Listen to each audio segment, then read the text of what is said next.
Olá. Boa tarde. Primeiro crédito para o Projeto SP, essa banda que tocou, incrível, né? Tudo funcionário do Banco do Brasil. Muito legal. Gente, obrigado pelo convite. Bom estar aqui, esse dia lindo em São Paulo. Bom para a gente falar do futuro, o que nos espera. Você sabe quem é esse cara? Esse cara é talvez o cara mais bem informado nos Estados Unidos em 2008. E quando teve aquela crise toda, perguntaram para ele o que estava acontecendo, por que ele não fez nada. Ele falou que não tinha noção do que estava acontecendo. Quer dizer, não era o fato de ter informação ou não. É que o mundo estava funcionando de um jeito que não funcionava mais e ele ainda não tinha entendido o que tinha mudado tanto. E o que mudou foi a aceleração do tempo nas nossas relações. Este cenário aqui significa um mundo estável, estático, lento. Um mundo em que as coisas não mudavam. Um mundo lento, previsível, as coisas aconteciam uma vez, uma coisa, outra vez, outra coisa. Quer dizer, havia uma causa e efeito linear que permitia você não só controlar, mas também você ter previsões seguras sobre o futuro. Havia um controle e uma previsão tranquila. A gente era muito seguro. Havia bastidores. Bastidor é o tempo entre o fato acontecer e você conhecer o fato. Na medida em que você tem apenas um cavalo carregando a mensagem, era 3 meses de bastidores. Na medida que a tecnologia foi ficando mais poderosa, meses virou semanas, semanas dias, dias, segundos, até chegar no tempo real que nós vivemos hoje. Então havia bastidores, informação privilegiada. O mundo era simples. E foi nesse mundo que nós criamos instituições extraordinárias, enormes, como o Banco do Brasil, bem estruturadas, com uma conformidade extraordinária. E o indivíduo se submetia a essas instituições e se sentia muito seguro, porque as regras eram claras, a hierarquia era clara. Eu recebia ordens, eu cumpria ordens, e isso me deixava muito seguro e feliz. Esse foi o mundo que a gente construiu, até que com muita gente no mundo, com uma tecnologia muito mais poderosa e mais barata, conectando todo mundo e todo mundo tomando decisão o tempo todo, o mundo começa a ficar instável, dinâmico. Ele fica muito rápido, imprevisível, ele fica transparente. Então, a transparência deixa de ser uma opção, porque é uma exposição que o cenário te coloca o tempo todo. É 100% do tempo com luz acesa, cortina aberta, e você está sendo visto em todos os momentos, em todos os ângulos, e isso tem que fazer você ficar bem na foto. Então, transparência não é opção, é cenário. O mundo fica complexo. Complexo significa que as coisas acontecem ao mesmo tempo, não permitindo uma relação clara e simples de causa e efeito. Então você não consegue fazer previsões seguras, porque essa simultaneidade de ocorrência no sistema me deixa confuso com relação àquilo que é causa, aquilo que é efeito do quê. Neste cenário, o que acontece? Qual é a novidade? Surge o indivíduo, surge nós, com uma tecnologia que a gente conecta todo mundo. A gente trabalha com isso. A gente ganha uma horizontalidade. O indivíduo ganha um poder que nunca teve. Todos nós passamos a ser um Roberto Marinho, que a gente produz, transmite e consegue se relacionar por meio de uma central de produção e informação. Vocês estão todos com o celular aí? Pega o celular, por favor. Vocês sabem acender a lanterna, não? Acenda a lanterna. Essa é a sociedade em rede que coloca o indivíduo como um novo personagem, com um poder extraordinário. Pode olhar. Tudo isso daqui é um poder de mobilização e de produção de conhecimento a um custo baixíssimo. E isso transforma a realidade a ponto de fazer essas organizações terem que funcionar de uma outra maneira, como nunca funcionaram.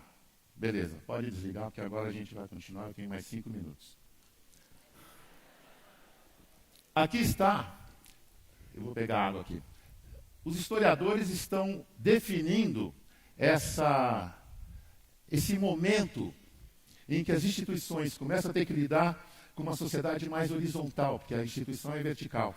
E tem que lidar com o indivíduo conectado. Eles estão dizendo que está terminando a sociedade industrial e começando a sociedade do conhecimento. E nós estamos exatamente aqui, neste momento. Nós somos a grande geração de transição. É uma transição de época. Por isso que as coisas não funcionam mais como funcionavam e ainda não funcionam como vão funcionar. Isso é uma grande oportunidade para a gente fazer o mundo funcionar do jeito que a gente quer, com o poder que a gente tem. Então é importante a gente saber o que a gente quer e ter a consciência dessa oportunidade. A gente está errando e fracassando em vários aspectos na sociedade, e isso é a oportunidade da gente aprender. O que aconteceu? O que aconteceu? Em 2001, nós tínhamos o Exército Americano, Sistema de Segurança Americano, comando e controle. Beleza. De repente, você tem um fracasso. Al-Qaeda derruba as torres de Nova York. Como é que era o exército antes disso? Soldado, dentro da instituição, dentro da hierarquia, recebendo ordens, cumprindo ordens, sem perguntar por quê, porque era até uma ofensa para o chefe perguntar por quê. Você tinha que cumprir ordens. Beleza, o que aconteceu com a Al-Qaeda?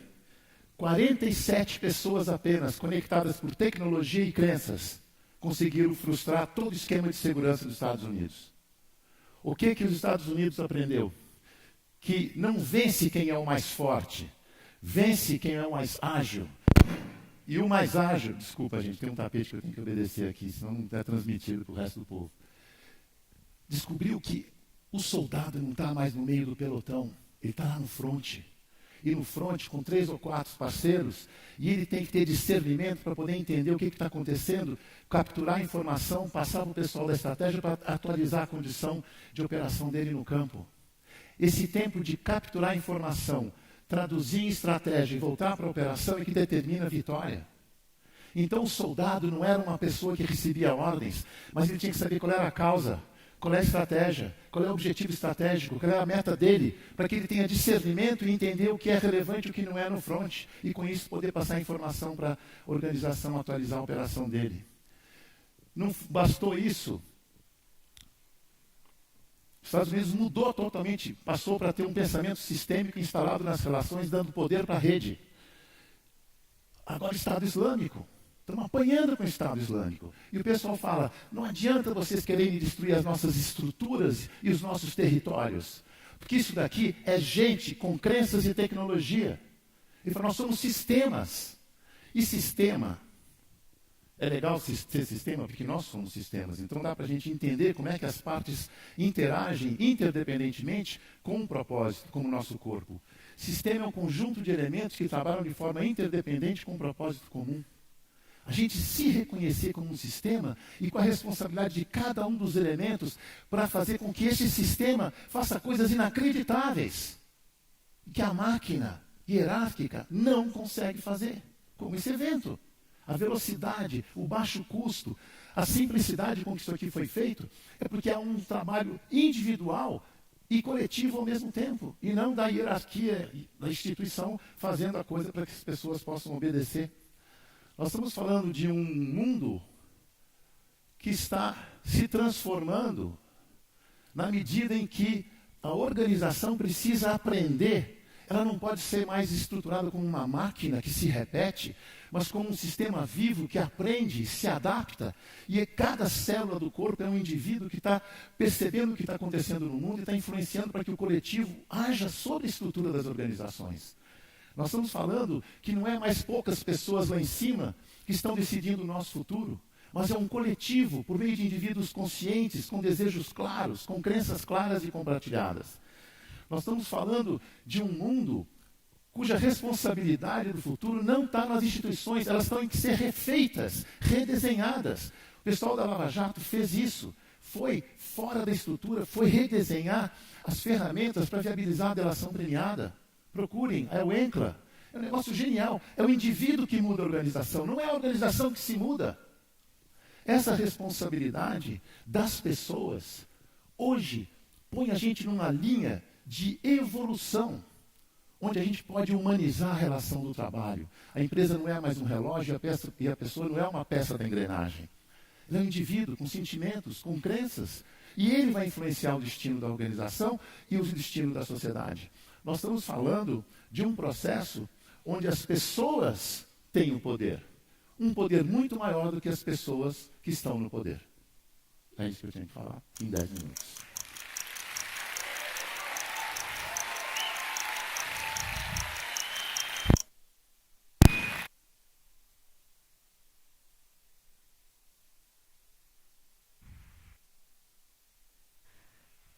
Caramba, no tempo, perfeito.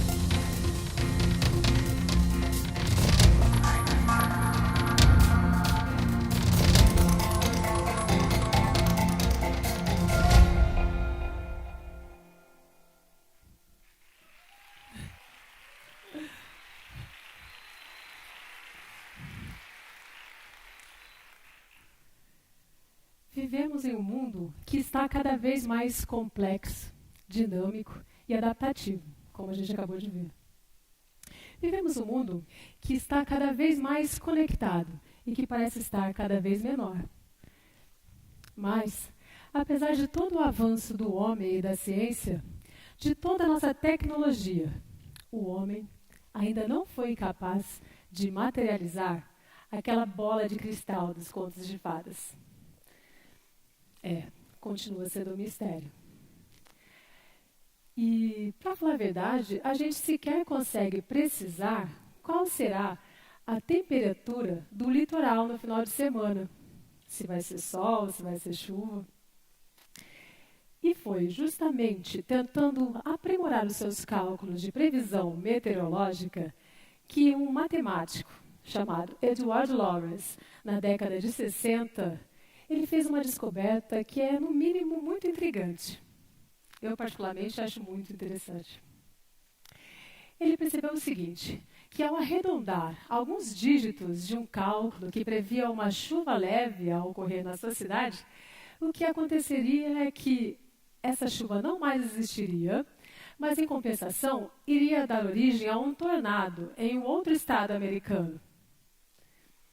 Nascia aí, para a ciência, o chamado efeito borboleta.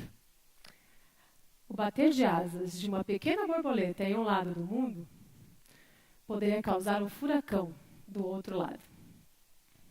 E é tendo justamente esse pano de fundo, tendo como certo que uma pequena atitude, um pequeno gesto, pode causar um grande impacto, é com esse pano de fundo que eu queria trazer um pouco da minha história. Bom, eu entrei no banco há um tempo atrás e meu mundo se resumia às abstrações que eu lia nos livros e teorias do curso que eu fazia na universidade. Então, era puramente abstração. E a oportunidade de entrar no banco fez com que eu pudesse me ver inserida naquele chamado mundo real. Eu poderia, então, passar a ser aquele agente de transformação que a gente tanto sonhava, a gente lia nos livros. Então, para mim, foi uma grande alegria. Eu abracei aquilo com todas as minhas forças e fui. E, chegando lá, a gente já começa a aprender um pouco do trabalho, sempre com a ajuda de algum colega, né? Ensina um pouco aqui, um pouco ali, vai conhecendo todos os setores. Até que chegou um dia em que eu teria aquela mesa para chamar de minha. Eu poderia passar sozinha a receber e a atender os clientes. Então, eu estava maravilhada com aquilo. E, mais ainda, eu fiquei ainda mais me sentindo importante quando eu tive a convocação para a minha primeira reunião geral. Nossa, então eu estava me sentindo, sabe? Eu sempre via nos filmes aquelas mesas, todo mundo decidindo coisas ali. Então, eu achei que eu ia poder fazer uma diferença naquela reunião. E fui. Me preparei bastante para aquele dia, acordei mais cedo, coloquei a melhor roupa e fui para a agência. E quando a gente chegou lá, foi assim. Todos nós fomos sentando próximo à gerente e formou-se uma espécie de círculo. E eu já estava acostumada a fazer esse tipo de grupo na minha universidade, então eu me senti muito à vontade. Sentei-me ali. E a gerente começou, então, a falar um pouco dos objetivos, as metas da agência, enfim, os recados que ela tinha para dar. Até que, em determinado momento, eu senti vontade de falar. E então, eu ergui a minha mão pedindo a fala. E imediatamente eu percebi que os meus colegas estranharam aquilo. Todos se voltaram para mim e fez-se o silêncio. Mas ainda assim eu prossegui. Eu tenho uma ideia, eu disse. E a verdade é que a resposta soou para mim como um duro golpe. Você não está aqui para ter ideias. Você não está aqui para ter ideias. Foi essa a resposta que eu tive. Então, gente, foi como se naquele momento o meu mundo tivesse desabado. Todo aquele dia alegre que eu imaginei, que eu pintei, com todas aquelas cores, com todo aquele ânimo, passou a ser um dia sem cor, um dia sem ânimo, um dia sem alma.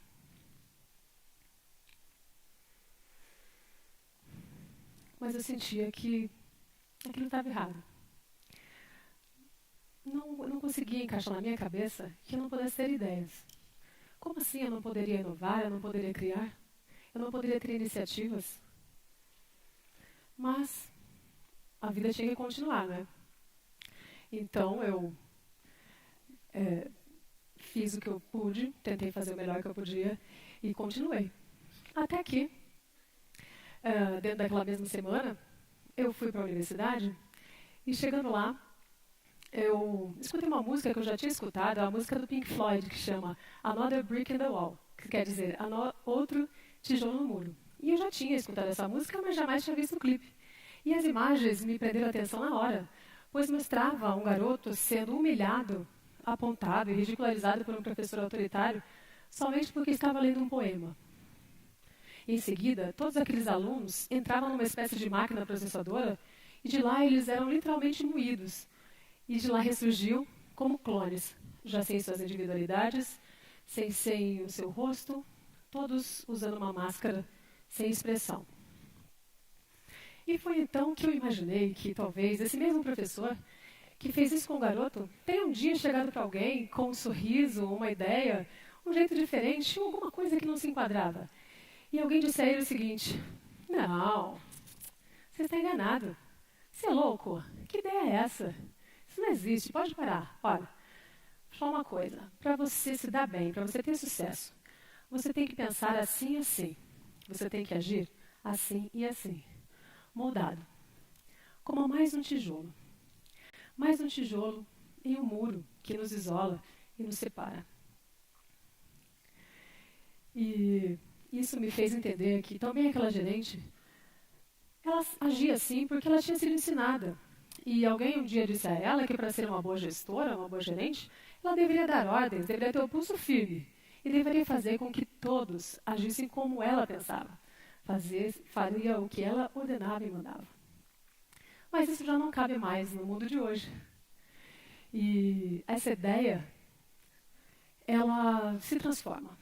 Ontem não era preciso ter ideias, mas hoje nós somos convidados a pensar e a pensar fora da caixa. Ontem, se era bacana, ser parecido, ser igual, hoje a gente consegue ver a riqueza que está presente nas individualidades, nas diferenças, na diversidade. E hoje nós estamos aqui reunidos para inspirar. Eu jamais imaginaria, naquele dia, que eu ia ter essa oportunidade de estar aqui, podendo dividir esse momento com vocês. E o meu convite é esse, a minha ideia era essa, que a gente possa colocar um pouco mais de cor, tentar buscar dentro de nós aquele sonho que um dia ficou perdido, aquela ideia, aquele desejo, e tentar trazer essa cor de volta para as nossas vidas. E assim a gente possa também inspirar a nossa família, a nossa organização, a nossa comunidade. A gente ainda não consegue prever o futuro, mas a gente pode sim construir um hoje que é muito melhor e muito mais feliz. Mas, se ainda assim a dúvida persistir, se você achar que você não pode, se você se sentir pequeno, enfraquecido, eu gostaria que a gente não esquecesse de uma lição da ciência. A leveza e delicadeza do bater de asas de uma borboleta pode sim mudar o mundo e fazer toda a diferença. Obrigada.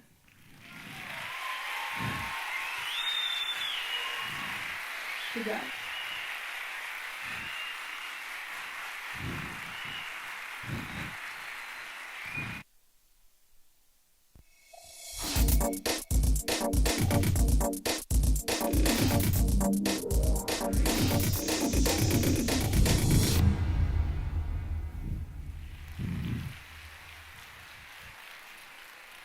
Bom, é um prazer poder falar um pouco de transição aqui para a plateia do Banco do Brasil, ainda mais essa instituição que contribuiu tanto por muitas transições que eu passei na minha vida.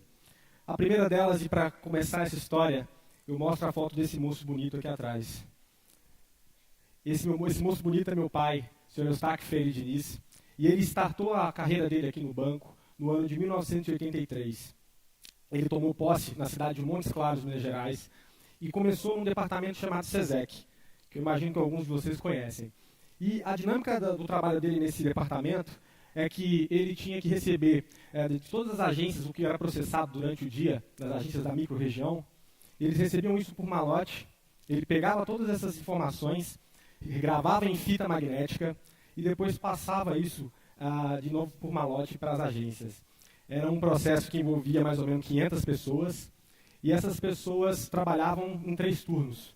Então era um trabalho interessante pensar como um trabalho logístico acontecia antes da gente ter todas as facilidades do mundo online, do mundo digital, que hoje operacionaliza esse trabalho de uma forma muito mais rápida. E partindo daí, meu pai em 83 no banco, em 85 foi o ano que eu nasci. Já foi uma grande surpresa, uma grande felicidade. E passando depois, meu pai teve a oportunidade, em 86, de pensar o que ele queria para frente na carreira dele. E foi aí que ele decidiu e tomou uma decisão, provavelmente vocês aqui já devem ter tomado na vida, que ele precisava de mudar de cidade para poder progredir dentro do Banco do Brasil. Ele tomou essa decisão e foi assim que, no ano de 1986, eu, minha mãe e meu pai pegamos um Fiat 147 que ele tinha na época e saímos da cidade de Montes Claros, no norte de Minas, cidade quente, e fomos para Passa Quatro, uma cidade no sul de Minas Gerais, uma cidade bem fria, um clima totalmente diferente. Pouco tempo depois, minha irmã nasceu e a gente passou por 20 anos mudando entre os estados de Minas Gerais e Bahia, e passamos por 11 cidades diferentes nesse processo. E é engraçado, porque eu imagino que vocês também já tiveram essa experiência, ou o filho de vocês, como a gente se sente como criança, tendo que passar por todas as transições. A gente não entende o que aquilo acontece.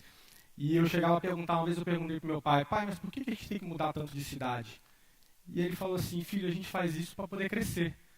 Aí eu pensava, poxa, mas é óbvio que é para crescer na carreira, ele está precisando, é isso que ele quer. Mas depois de um tempo, eu comecei a pensar que esse crescer é muito mais do que isso. É evoluir, é você mudar a tua mentalidade. E foi assim que eu, com uma idade bem jovem, consegui entender que a vida transformava a cada 2 anos. A minha vida transformava a cada 2 anos. E isso é um aprendizado que eu acabei levando para a vida. Eu sabia que a única certeza que eu tinha é que as coisas iam mudar. E passou esse tempo, eu entrei na faculdade, estudei, e comecei a pensar, entrei no mercado financeiro, como meu pai, pela inspiração dele, onde eu passei 7 anos em diversos bancos diferentes. E eu comecei a notar que tinha um movimento acontecendo naqueles bancos. Não só nos bancos, mas em vários outros setores, indústria, entretenimento, existia uma mudança acontecendo. E foi aí que eu entendi que o mundo digital ele tinha transformado muito daquilo que a gente costumava sentir e conhecer do mundo anteriormente. Porque nosso cérebro, de certa forma, ele consegue processar o mundo de uma forma, ele não está acostumado com as transformações digitais que a gente tem, que elas seguem uma escala exponencial. Porque antigamente a gente não tinha muitas mudanças acontecendo de eras. De cada década a gente via uma mudança significativa no planeta.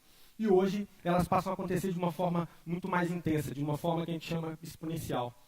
E o nosso cérebro humano, que é meio primitivo, a gente não consegue adaptar e saber como vai ser o futuro a partir de agora.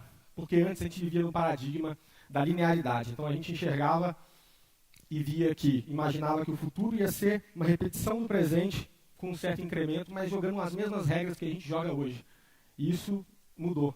Tanto que um exemplo claro que a gente tem disso agora com a mudança cultural digital, em função do Uber, que é um aplicativo que em menos de 2 anos aqui na capital mudou a forma como o setor de transportes coletivo funciona, e a gente acabou vendo essa grande modificação devido a essa entrada no mundo digital. E seguindo aí, não só o mundo digital, mas também as corporações passaram a mudar muito devido a esse novo paradigma.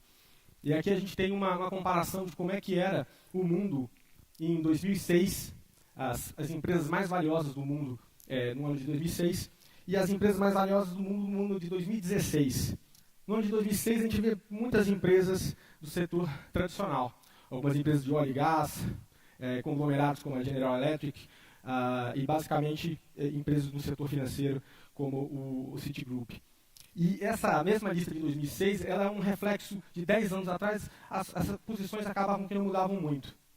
Mas se você pegar esses 10 anos que foram de 2006 a 2016, a gente passou por um intenso processo de transformação digital. E as empresas que hoje são as mais valiosas do mundo, são empresas que não existiam há 20 anos atrás.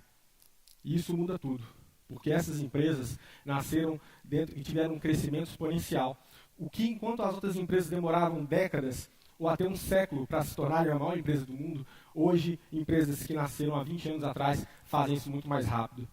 E é óbvio que essas empresas sobreviveram, mas várias outras empresas morreram no meio desse caminho, dessa adaptação. E aí a gente vê empresas como a Blockbuster, que é aquela rede de locadoras, que ela perdeu o bonde da história para a empresa chamada Netflix, que começou a se valer dessa capacidade digital para poder transmitir vídeos e séries do meio de streaming. E você também tem outro caso muito flagrante, que é a Kodak, uma empresa centenária do ramo de fotografia, que tinha como carro-chefe o filme fotográfico. E não sei se vocês sabem, mas no ano de 1975, a Kodak teve a oportunidade, e eles desenvolveram nos laboratórios deles, o que seria a primeira câmera digital. Só que a Kodak engavetou esse projeto, porque a alta gestão acreditou que essa inovação ia canibalizar a outra solução que eles tinham, que era um grande carro-chefe, que era os filmes fotográficos. Acontece que a história da Kodak, todo mundo sabe o que aconteceu. A empresa desapareceu. E, pelo contrário, pelas empresas mais novas, elas têm um mindset diferente. A própria Facebook, que é uma empresa que sabe que ela virou uma grande empresa muito rápido, ela sabe que ele pode perder esse posto de uma forma muito rápida. Sendo assim, o Facebook, quando os novos funcionários entram por lá, eles entregam para ele um livro chamado The Little Red Book, que é um livro que fala sobre a história, um pouco sobre a cultura do Facebook, essa cultura de adaptações da empresa. E eles falam uma frase que é muito importante, que é assim: aquilo que vai matar o Facebook deve ser inventado por nós no Facebook. Caso contrário, vai ser inventado por alguém lá fora. Então eles conseguem colocar claro para a mente do funcionário deles de que se a inovação tiver que acontecer, ela vai acontecer aqui, mesmo que ela conflite e ela chegue a matar o negócio atual que a gente tem. Porque é assim que a adaptação se transforma. O livro de regras é reinventado a cada dia de uma forma diferente. E sendo assim, a gente para pensar, né? Esse mundo digital, para onde vamos? Aqui mesmo no mercado financeiro, é bom a gente falar que a gente está jogando por novas regras hoje. E esse mercado vai mudar cada vez mais para frente. Hoje a gente tem novas tecnologias como blockchain, e temos as empresas, as fintechs, que são startups que estão aqui para mudar e reinventar a forma como a gente consome produtos e serviços financeiros. Então, dito isso, é o tempo da gente olhar para frente e começar a pensar como a gente vai se adaptar a um novo mundo, um mundo de transformações fortes e intensas, que já está acontecendo em diversos outros segmentos e setores da nossa vida. E para as empresas, o recado que fica é basicamente aquele: você deve olhar para frente e deixar que o seu funcionário passe para você boas informações sobre mudanças, sobre aquilo que ele acredita que a gente vai ter de transformações, e pensar sempre que as regras que estão sendo jogadas agora, que foram jogadas até agora, não vão garantir o sucesso da empresa daqui aos próximos 5 anos, ou 3 anos. E com isso, fica aquela frase de Charles Darwin, que eu acho que ela faz ainda mais sentido nos tempos atuais, porque ela vai demandar da gente cada vez mais uma capacidade de adaptação, que não é o mais forte que sobrevive, nem o mais inteligente, mas aquele que melhor se adapta às mudanças. E eu desejo a todos nós que consigamos adaptar essas fortes e aceleradas mudanças e, melhor do que tudo, que a gente possa curtir essa jornada ao longo do processo. Obrigado.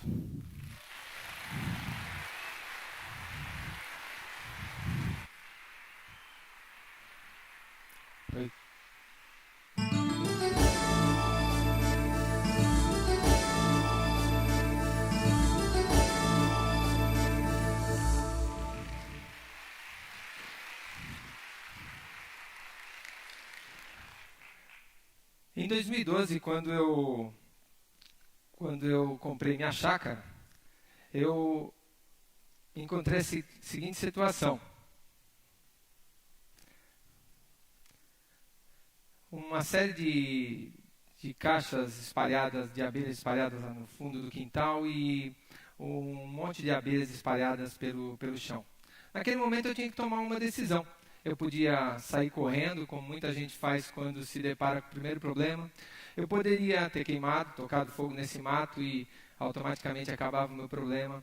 Mas eu optei por me adaptar. Eu optei por gostar das abelhas. E hoje sou apaixonado por elas e pela forma que elas trabalham em equipe. Atualmente é possível encontrar empresas que estão perdendo a representatividade junto ao mercado. Muitas delas criaram sua própria crise, deixando de formar novas lideranças, perdendo a capacidade de trabalhar em equipe, esquecendo de continuar evoluindo para agregar valor ao mercado. Tá? A causa desse problema, na maioria das vezes, não tem nada a ver com a capacidade técnica dos funcionários, mas sim com a forma que esses funcionários estão pensando e agindo em relação à empresa. Na maioria das vezes, são pessoas que estão preocupadas única e exclusivamente com a sua carreira. Né? Esquecem que se não tiver empresa não vai ter carreira. Pessoas que têm conhecimento, mas não compartilham esse conhecimento. E esse conhecimento não compartilhado não tem valor algum. Né? Enfim, poderia ficar citando aqui uma série de causas. Né?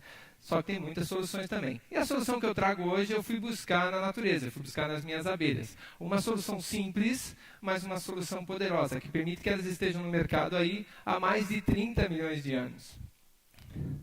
Numa colmeia nós temos 3 tipos de abelha. Nós temos uma rainha altamente produtiva, nós temos de 5.000 a 80.000 abelhas operárias que produzem os alimentos, e nós temos os zangões, aproximadamente 500. Cada um tem uma atividade específica dentro dessa colmeia, no entanto, todas elas têm um objetivo comum, que é o fortalecimento da colmeia e a perpetuação da espécie. Hoje vou passar para vocês 4 lições que eu tive com elas e que eu acredito que podem nos ajudar no gerenciamento das nossas equipes. Primeiro, esteja pronto para ser líder. Líder é aquele que lidera, que está à frente, que motiva. Mas líder é muito mais do que isso. Líder é aquele que inspira, que tem a capacidade de fazer uma pessoa mudar a forma de ser. Líder é aquele que transmite a sensação, né, de segurança, a certeza de que segui-lo é o caminho correto. Lá na colmeia ocorre assim. Né? A abelha rainha, através dos seus feromônios, que é um tipo de cheiro, ela espalha, que nós podemos traduzir também como princípios, valores, estilo de liderança. Ela espalha esses feromônios e a abelha, indicando que ali existe um líder atuante para essa colmeia. Também, da mesma forma que os líderes, essas abelhas, elas precisam de algumas características. Por exemplo, capacidade de comunicação, velocidade na tomada de decisão, visão sistêmica, produtividade e, acima de tudo, ser um exemplo. A abelha rainha é um exemplo lá para a colmeia. A segunda lição é fazer parte de uma equipe comprometida. Equipe comprometida é aquela que cria condições de sucesso e não disputa condições de sucesso. É aquela que tem o lema do seguinte: a informação ela deve ser compartilhada. E as abelhas são boas nisso. As abelhas, se elas identificarem um ponto onde tem muitas flores, elas voltam para a colmeia, faz um tipo de dancinha lá e fala assim: olha, lá tem muito alimento. Parece que instintivamente elas têm consciência de que essa informação, trabalhando em equipe, pode fortalecer muito mais essa colmeia. Toda colmeia também tem o zangão. Zangão são seres extremamente importantes porque eles preservam, dão continuidade à espécie, certo? E o que acontece? O zangão tem uma coisa muito interessante. Ele não produz nada, ele não cria nada, ele não compartilha nada. Se alimenta daquilo que as abelhas produzem, ou pior, ele é alimentado por elas. Então, isso daí deixa eles bastante vulneráveis. Em momento que nós não temos alimento, o que acontece? O primeiro cara que para de ser alimentado é ele. Elas literalmente jogam eles para fora da colmeia. Fica lá, você encontra um monte de zangão caído lá. Se nós, tirando a parte importante do zangão, traduzimos esse alimento como informação, nós podemos falar que o funcionário zangão é aquele que não produz nada, é aquele que não cria nada, é aquele que não compartilha nada, certo? E ainda se alimenta da informação criada pela equipe para quê? Para se autopromover. Posso garantir aos senhores que da mesma forma que ocorre lá com as abelhas, esse funcionário no primeiro momento de crise é o que vai ser jogado para fora da colmeia. Só voe quando estiver pronto para voar.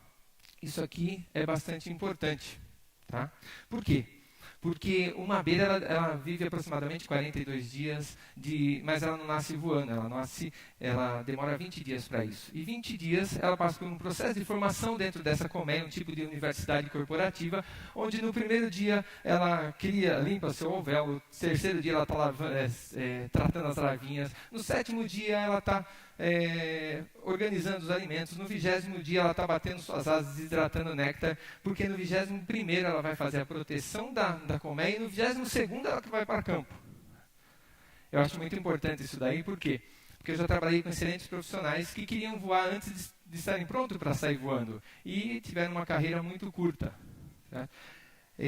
Hoje, essas abelhas, elas, no momento em que você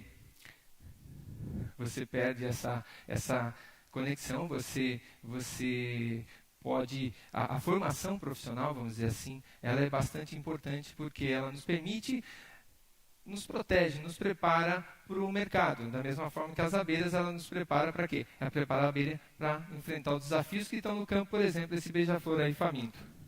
A última lição que eu tive com elas foi essa questão de mudanças. Eu e meu filho Felipe, nós limpamos umas caixas, colocamos essas caixas lá no canto da varanda da chácara e, de repente, instalou um enxame ali. Precisávamos tiramos e levamos para o apiário. A abelha tem um negócio interessante. Ela tem um tipo de GPS. Então, ela se reprograma toda vez que ela passa por mudança. Então, quando você faz esse tipo de movimento, o que você tem que fazer? Você tem que tampar a saída da colmeia com um pouco de mato. E isso daí cria um certo desconforto para ela, um problema, um desafio. Enquanto ela está mudando, limpando aquela, está se reprogramando. E aí ela não se perde mais. Também tem umas que não conseguem fazer isso. E aí o que acontece? Voltam para aquele lugar que a colmeia estava ontem. E aí acabam morrendo. Isso aí nos leva à reflexão de que, se nós continuarmos fazendo mais do mesmo, sem estarmos atentos às mudanças que o mercado proporciona, pode ser que amanhã não tenhamos mais o que temos hoje. Tá? Então nós que estamos no mercado, nós que estamos querendo criar grandes equipes, nós que queremos que o Banco do Brasil fique mais 1 milhão de anos aí no mercado, nós temos que estar atentos a essa transformação e reprogramar o nosso GPS sempre que necessário. Por fim, agora você já sabe que eu sou um apicultor por necessidade de adaptação. Tá?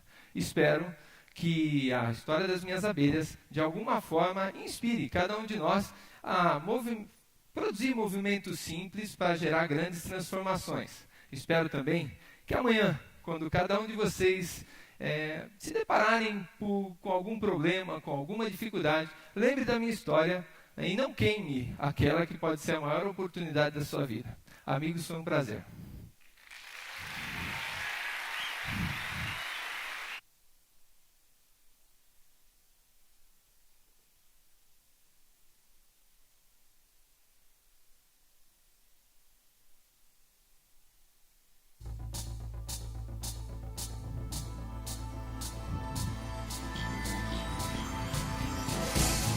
Boa tarde. Boa tarde, é uma honra estar aqui com vocês. Um beijo especial para o pessoal do Bebê Azul, que eu não sei onde está. Eu sou a Andréia Werner. Na verdade, muita gente me conhece como a mãe do Theo. Algumas pessoas também me chamam de Dona Lagarta. Esse apelido é interessante porque ele veio de um blog que eu fiz em um daqueles momentos da vida que a gente sabe que nada vai ser como antes e que a gente não tem a menor noção de como vai ser daquele momento em diante.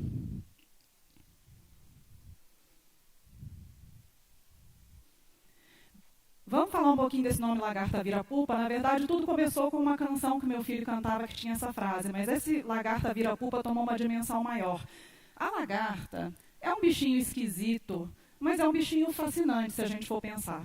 Em algum momento, ela sai comendo tudo que ela vê pela frente, tudo mesmo que ela vê pela frente. Depois que ela enche bem o barrigão, ela resolve esvaziar tudo que estava ali dentro do estômago, se pendura em algum lugar e se fecha em uma pupa. E ali, fechada em si mesma naquela pupa, ela começa a passar por uma transformação. É interessante se a gente pensar que a lagarta não tem a menor noção de que isso está acontecendo com ela.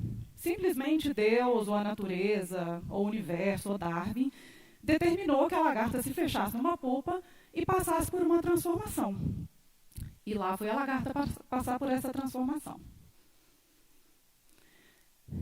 Eu tinha uma vida comum, eu trabalhava numa multinacional, trabalhei em algumas multinacionais. Meu filho nasceu 1 ano depois que eu me casei. Foi uma criança extremamente esperada, era o primeiro filho, era o primeiro neto de ambos os lados, então foi desejado, amado, esperado, com toda aquela ansiedade que vocês imaginam. Eu e o meu marido, como qualquer pai e mãe, como qualquer um de vocês, a gente fez milhares de planos, então a gente discutia, eu com aquele barrigão, a gente falando da escolinha que o Theo ia estudar, e a gente falava da festinha de aniversário, qual o tema que ia ser, colégio, intercâmbio, faculdade, formatura, namorado ou namorada, casamento. Quem nunca, né, gente? A gente fez isso porque a gente era pai e mãe e porque a gente queria que nosso filho fosse feliz e realizado. A gente fez vários planos sem que ele pudesse concordar com eles. Todo mundo faz isso. Até que, um dia, depois de uma viagem, o meu marido foi numa reunião na escola do Theo, conversou com a professora. Saiu de lá e me ligou imediatamente e falou, precisamos conversar. E naquele momento, Deus, o universo, a natureza, Darwin, determinou que a minha vida jamais seria uma vida comum novamente. Os nossos sonhos mudaram, a nossa vida mudou e eu não tinha a menor noção do que ia vir daí em diante. Aquele relatório da escola insinuava que o meu filho tinha um atraso no desenvolvimento.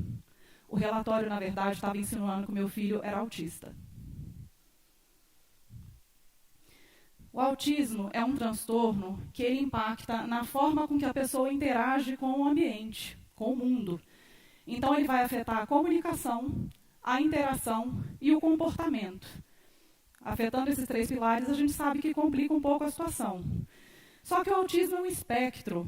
Então, você vai ver desde um autista muito comprometido, que não fala, que ainda usa fraldas, ainda na vida adulta e que depende de outra pessoa para tudo, assim como aquele que muitas pessoas só veem como excêntrico, que tem muita dificuldade em fazer amigos, que não entende muito ironia, mas que se deu bem na vida, fez faculdade, às vezes até casa, e leva uma vida independente.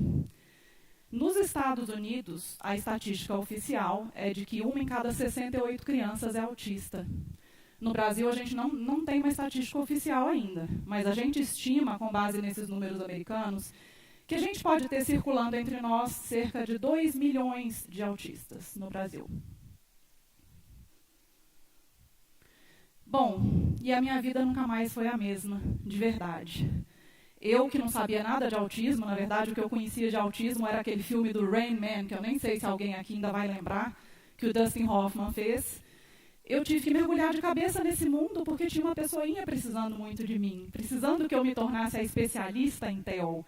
Então foi isso que eu fiz, eu atendi a esse chamado e eu virei a maior especialista em TEL que existe no mundo. E a verdade é que, mergulhando nesse mundo, o meu filho me transformou muito. O Theo me ensinou tantas coisas que fica até difícil de enumerar. O Theo me ajudou a ver a beleza nas coisas simples, a chuva caindo, a poeirinha passando na luz. Os autistas nos ensinam isso. O Theo me ensinou a resiliência, que é aquela coisa de, sim, a vida não vai ser necessariamente como eu planejei, mas eu tenho que receber isso de braços abertos e fazer dessa situação o melhor que eu conseguir fazer, a melhor experiência para todos nós. E o Theo me ensinou também a estender a mão para o outro, porque eu me senti muito sozinha na época do diagnóstico. E eu queria ajudar para que outras pessoas não se sentissem dessa forma. E foi estendendo a mão para os outros, dando acolhimento, dando o ombro e dando uma palavra de esperança, que esse blog cresceu e se tornou uma rede.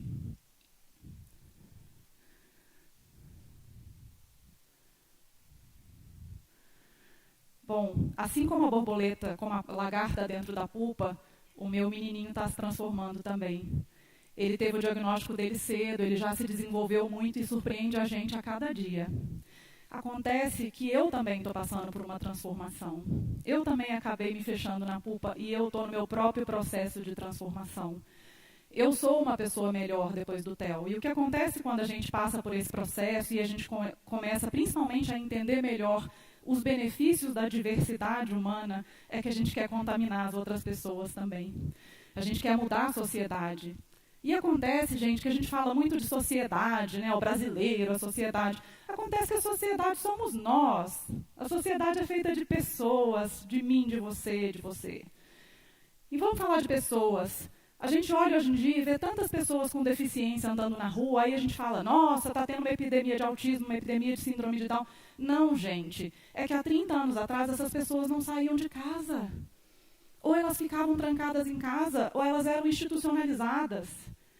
Não ia criança autista, criança com síndrome de Down para a escola. Essas pessoas não tinham nem mobilidade urbana, rampas, né, a pessoa com deficiência para poder ir na rua, ir nos clubes, ir no cinema, ir em qualquer lugar.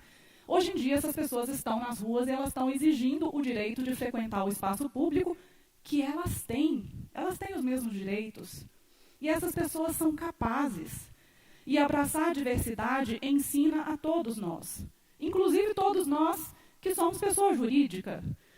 Né? Não sei se vocês viram aquele barista que o Starbucks contratou e saiu em todas as mídias. Ele foi no programa da Ellen DeGeneres. Todo mundo se beneficia com isso. As pessoas com deficiência têm muito a ensinar e têm muito a aprender no nosso meio. A gente não pode remover a deficiência, a gente não pode tirar o autismo, a gente não pode tirar a síndrome de Down, a gente não pode tirar, às vezes, uma pessoa que tem tetraplegia, mas a gente pode tirar as barreiras do meio ambiente, da sociedade, para que essas pessoas possam ter acesso à sociedade, para que elas possam ensinar e aprender. A criança que ela cresce com um coleguinha autista ou com deficiência na sala, ela cresce aprendendo a respeitar a diversidade. Ela cresce com menos preconceito. E o que acontece é que mesmo a gente tendo uma lei que proíbe as escolas de recusarem matrícula de criança autista ou com deficiência, as escolas recusam. Será que a escola do seu filho é uma escola dessas? Tem diversidade na escola do seu filho? Você já deu uma olhada mais crítica assim? É assim que você pode ajudar. É assim que você pode se transformar. É aceitar a diversidade, é entendê-la, é aprender com ela. É assim que a gente se transforma. Agora tem uma diferença muito grande do processo pelo qual a lagarta passa e o nosso processo. A lagarta, como eu falei lá atrás, ela não tem a menor noção do que está acontecendo com ela. Agora, para mim e para você, isso é escolha. É você que tem que escolher passar por essa transformação. E assim você vai transformar também a sociedade onde você vive. Muito obrigada.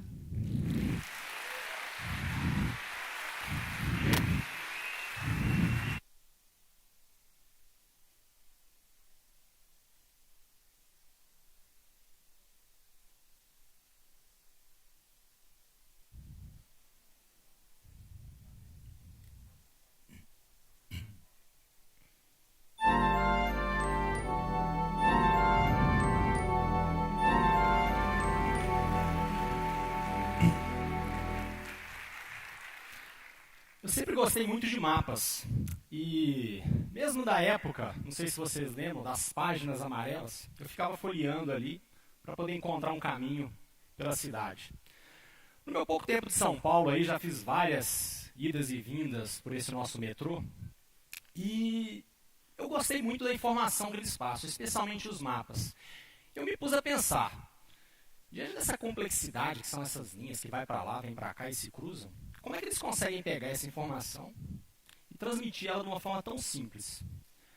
Eu fui procurar a resposta e uma delas que eu encontrei foi que essa informação ela prioriza justamente aquilo que é mais importante, ou seja, o fluxo. Eu preciso de estar em algum lugar e vai me informar o caminho que eu preciso seguir para chegar no meu objetivo. Bom, aí a gente pensa, se a gente trouxer isso para dentro de casa, a gente consegue perceber que existem alguns fluxos, não é verdade? A gente para e pensa, bom, tem uma informação que vai para lá, vai para cá, né? A gente sabe que existe alguma coisa que alguém dá um comando, alguém despacha. E aí eu pensei, a gente encontra esses fluxos aqui dentro. E eles estão normalmente aonde?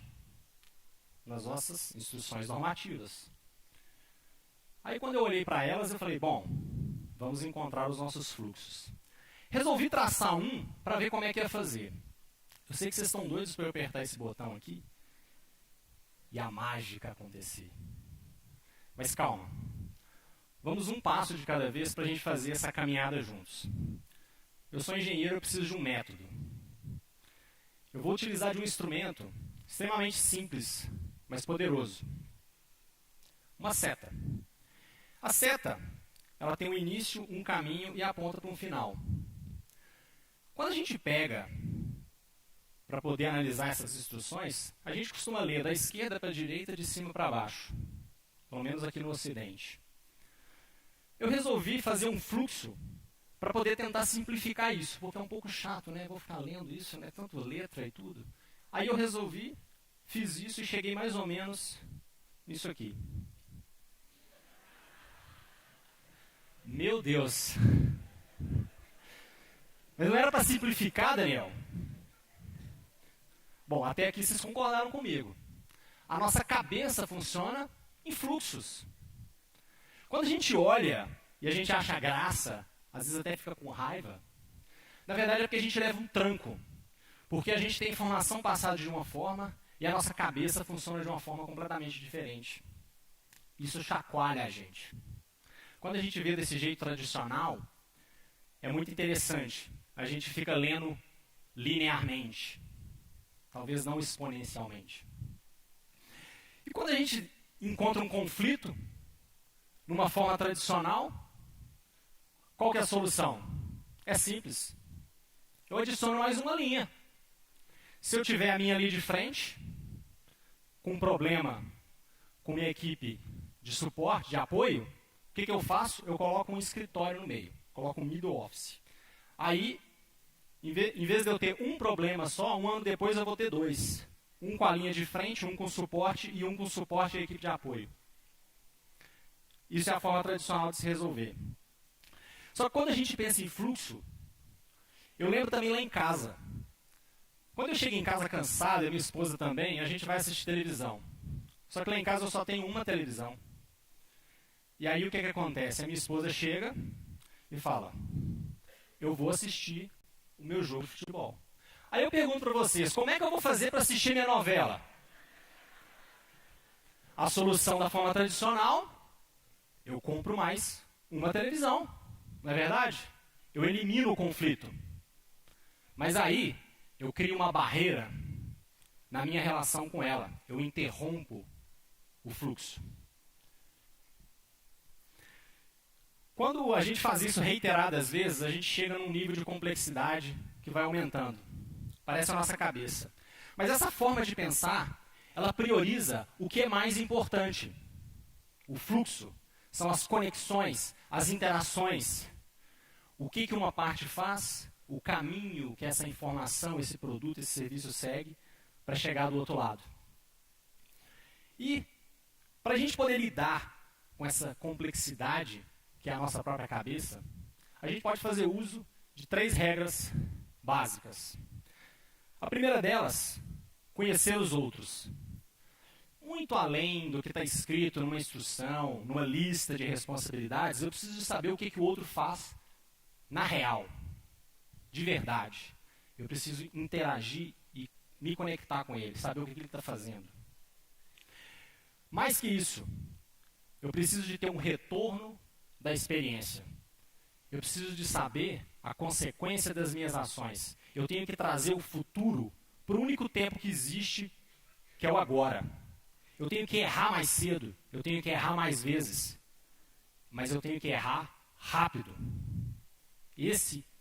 Essa é a forma mais plena de se viver o que a gente chama aqui dentro de experiência do cliente. Será que o meu cliente está recebendo o produto dele do jeito que ele precisa? Na hora que ele precisa? Para dentro do processo dele, do jeito que ele vai utilizar? Será que é útil? Será que é necessário? A terceira regra, a gente não consegue fazer isso sem cooperação. A gente precisa de interagir um com o outro, de fazer conexão. Estamos numa sociedade de rede. Sem cooperação, não conseguimos fazer isso. Eu preciso de vender a minha segunda TV, eu tenho que quebrar a minha segunda TV. Eu tenho que quebrar esse muro. Só dessa forma eu consigo interagir. Porque aí a minha esposa vai me puxar pelo meu nariz, eu vou puxar o cabelo dela e a gente vai ter que se resolver. Essas 3 regras nos dão um norte. Mas eu me lembro que Alice, no País das Maravilhas, o nome da minha filha, ela estava perdida naquele mundo que ela não conhecia, e lá pelas tantas ela encontra um gato. Eis que o gato lhe pergunta: para onde você quer ir? Alice, de uma forma ingênua, responde: isso não importa. E o gato lhe sentencia: para quem não sabe aonde quer chegar, qualquer caminho importa. O segredo não está na gente ficar desenhando setas, retas, círculos e quadrados. O segredo está na cooperação. Se não cooperarmos, a gente não consegue conhecer o outro, ter esse retorno da experiência e poder de forma plena interagir e resolver esses diversos conflitos que a gente vive. Mas os conflitos, isso é verdade, eles nunca vão deixar de existir. Então, para que a gente possa não comprar aquela segunda televisão, ou mesmo ficar perdido com a Alice, a gente pode, de uma maneira tranquila, dar um passo para trás, observar nossa situação, respirar fundo, manter a calma e segue o fluxo. Obrigado.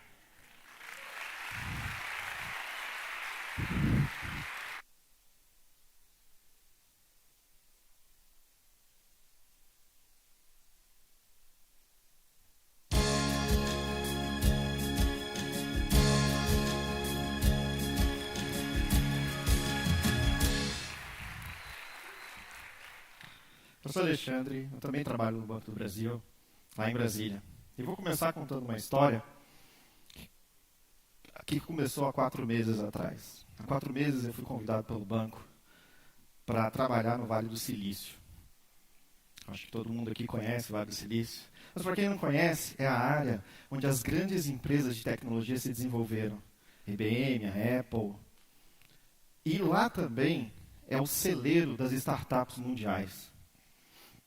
Nós, do Banco do Brasil, diferente de outras empresas que vão para o Vale do Silício apenas para ver, para conhecer, para saber como é que eles funcionam, nós, diferente disso, nós criamos um laboratório. Por quê? Porque a gente não queria só ver, a gente queria vivenciar, a gente queria experimentar. E foi isso que a gente fez. Um grupo saiu do Brasil e foi para o Vale do Silício, para uma das maiores aceleradoras do mundo, a Plug and Play. E vivemos lá por 3 meses como se fosse uma startup, com todos os seus problemas e com todas as suas benesses de ser uma startup. E entre todas as coisas que uma startup tem que fazer, a colaboração é uma das mais importantes. A colaboração entre as startups faz com que uma ou outra se destaque, que elas cresçam. E foi assim que fomos numa reunião ao LinkedIn. Acho que todo mundo aqui conhece o LinkedIn, certo? Eu vi umas pessoas mexendo as cabeças ali. E no LinkedIn, eu fiz a pergunta a um dos funcionários, e perguntei: há quanto tempo você está trabalhando aqui? Ele meio que abaixou, sabe? Sabe quando a pessoa se abaixa? Ele falou assim: olha, eu sou um dos mais velhos aqui. Eu tenho 3 anos de empresa. E eu olhei e falei assim: 3 anos de empresa?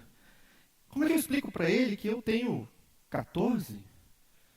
E que 14, eu tenho certeza que aqui tem muito mais gente que tem muito mais tempo de banco que eu, certo?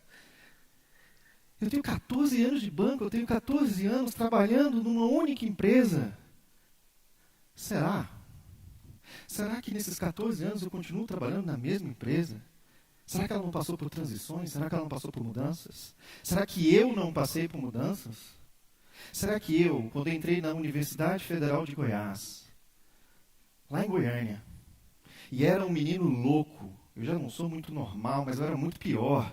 Eu tinha 6 piercings na orelha e eu fazia atendimento de pessoa física. Entre os 6 piercings, um deles que era um transversal. Vocês já viram um transversal? Um transversal é um negócio que vai daqui a aqui, era chamado de varal. Meu apelido era varal lá.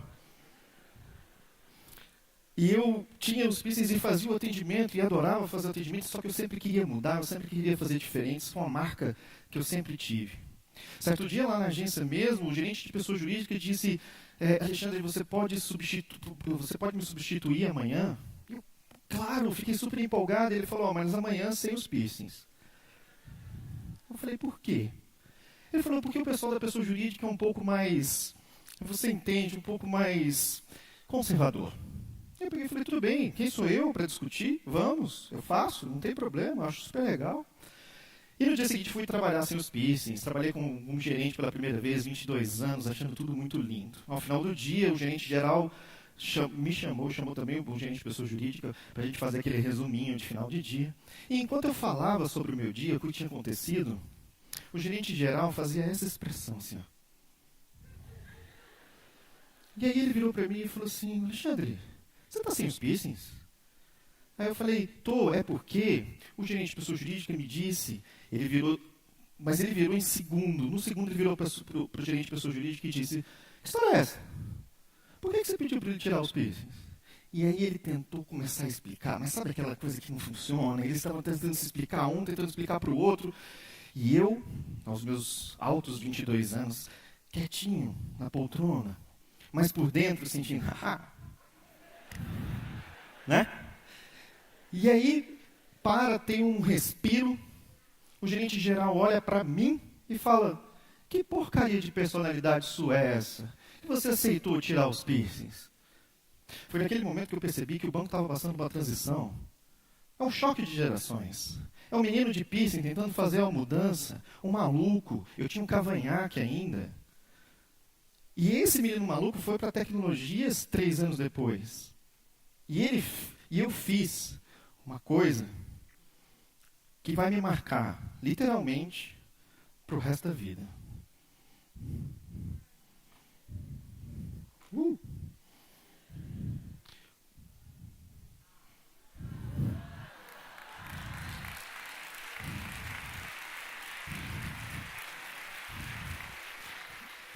Obrigado. Depois que eu fiz a tatuagem, eu voltei para o lugar onde eu trabalhava, todo mundo fazia assim: meu Deus, o que você fez? Por que você fez isso? Que loucura! Você é doido! Eu tenho certeza que vocês estão pensando nisso agora. Ok, mas foi um impacto, uma mudança muito grande. Essas mudanças acontecem, são impactos muito fortes. Imagine que eu tive que ir a um tatuador. E o tatuador, quando eu cheguei ao tatuador, eu levei um panfleto. Você acha que eu levei a marca? Levei um panfleto do banco, com a marca do banco. E mostrei para ele. E falou assim: olha, eu quero isso aqui. E o tatuador, todo tatuado, braço inteiro fechado, com tatuagem de filho, de mãe, de mulher, 2 mulheres, 3 mulheres, tudo tatuado. Ele olhava para mim assim. Ele falava: cara, ele virou para mim, assim, com cara de dó, e perguntou: você sabe que tatuagem é para sempre, né? Aí eu falei: sei. Isso mostra que a mudança, essa mudança que acontece o tempo inteiro, aconteceu também até para o cara que eu achava que era mais louco que eu. Aconteceu para o tatuador, que deve fazer aquilo todo dia, e ele viu uma coisa nova, louca, mas nova.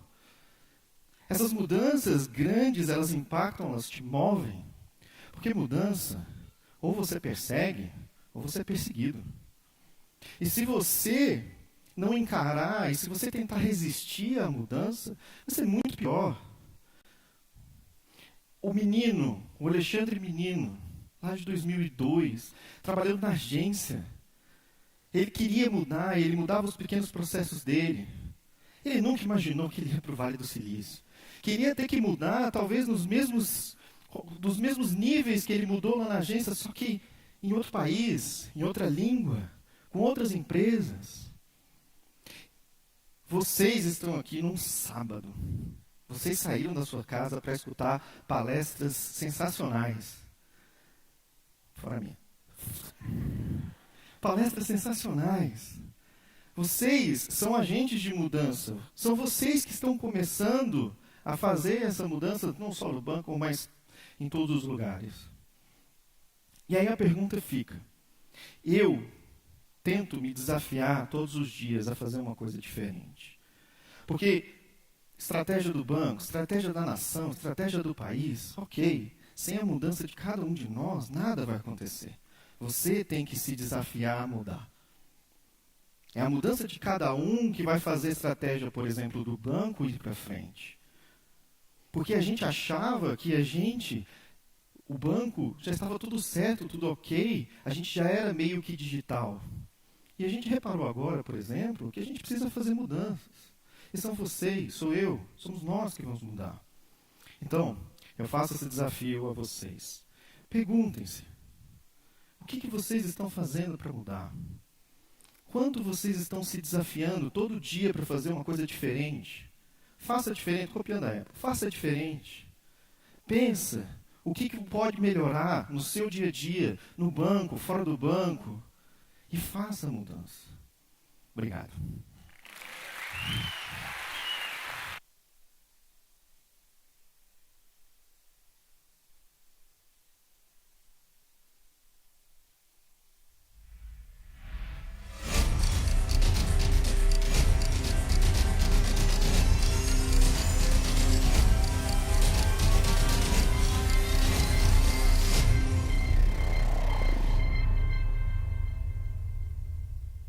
Tá bem.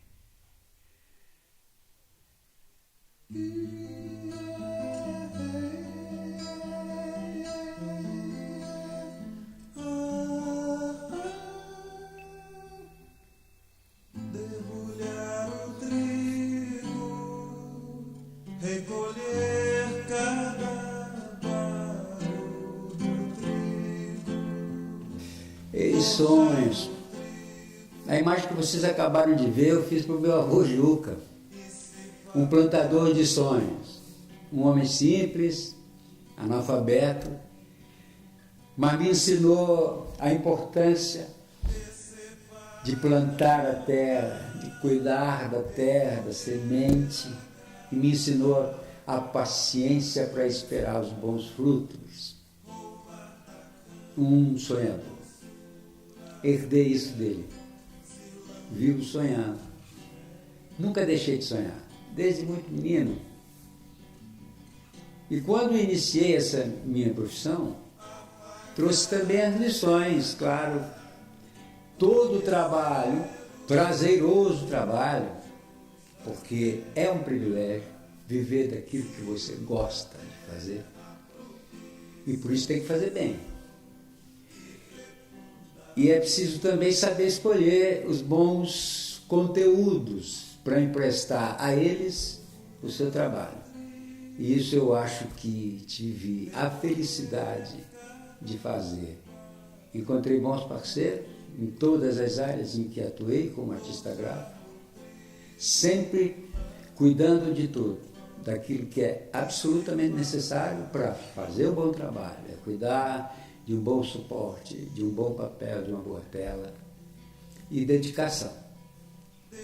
Muita dedicação, porque só assim se consegue fazer com alegria, com prazer, um trabalho que serve aos outros, serve a outras grandes obras, muito maiores do que aquelas que eu posso fazer. Mas eu tenho muito orgulho de ter servido a uma geração de criadores, geração a qual eu pertenço.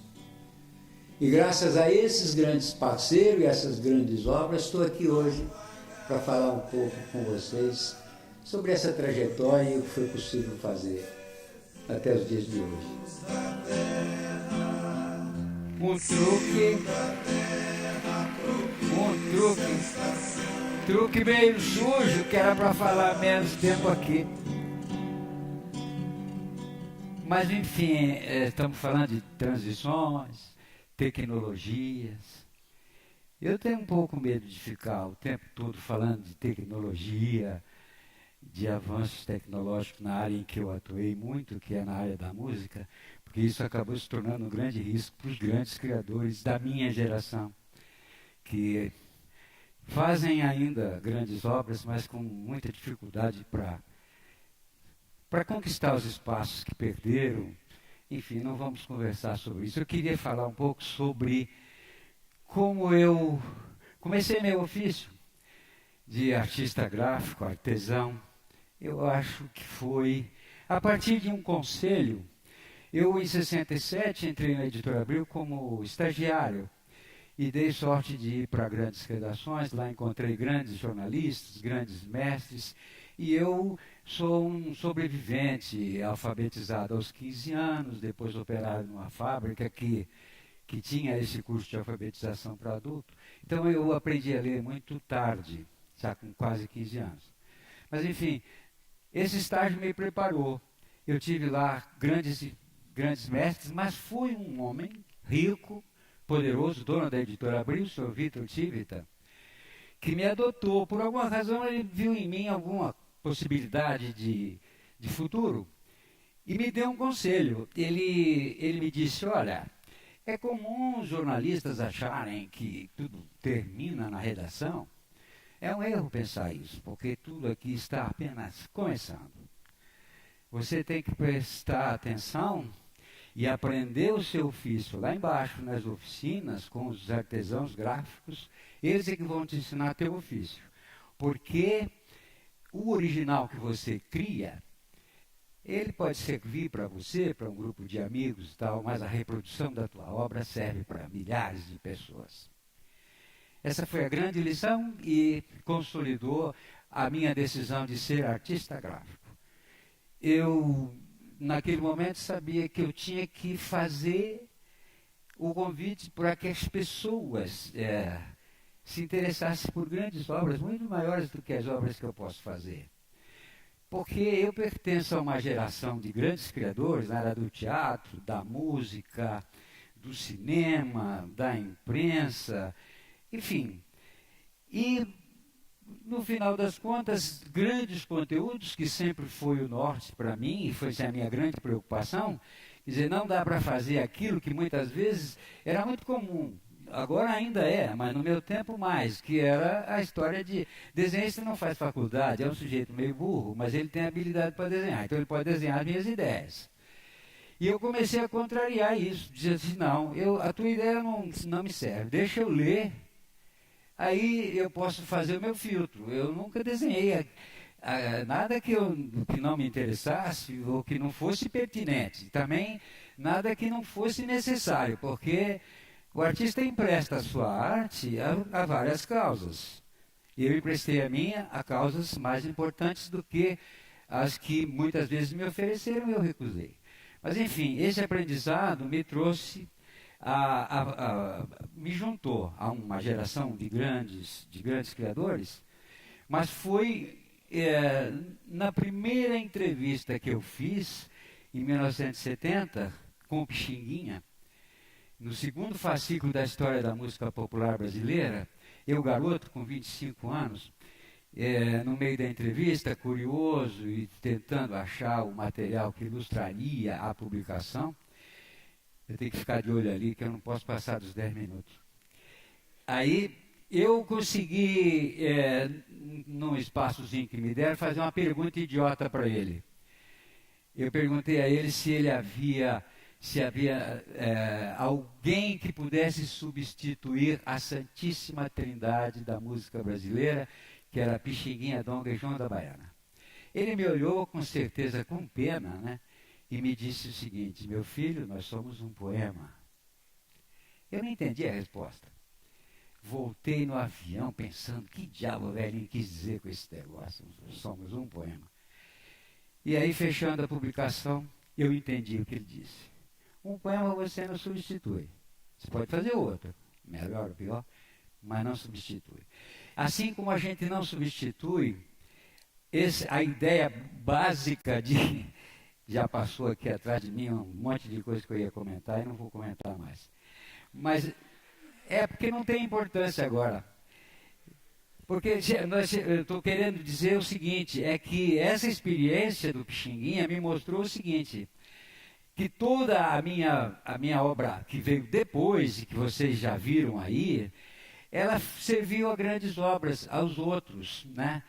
E essa coisa de você ter consciência de ter aprendido o ofício nas gráficas com velhos artesãos que me permitiram chegar a essas imagens que vocês viram, usando todo tipo de técnica, porque para o artista gráfico são as ideias que definem o suporte e a técnica que você pode usar. Como eu usei caixa de barro, usei escultura, usei patchwork, continuo usando, fazendo isso. Agora, nunca me esquecendo de que, por trás disso, eu tenho uma legião de parceiros, a começar pelos grandes criadores, para quem eu empresto a arte, que esta capacidade de resumir numa única imagem, um convite para que as pessoas possam se interessar por obras grandes. E é isso que eu tenho feito. E um pouco perto desse evento, eu resolvi fazer uma experiência que foi doar para o evento, para que ele possa ser utilizado pela instituição que nós estamos apoiando, esta imagem Cinti, que eu chamo de a transferência de conteúdo sem palavras. É a mão adulta que conduz uma criança. Não há responsabilidade maior do que esta tarefa. Por tudo que nós já falamos aqui, a gente tem que encarar o fato de que toda essa tecnologia não substitui a humanidade. E, para encerrar, é proibido pecar contra a esperança. Por quê?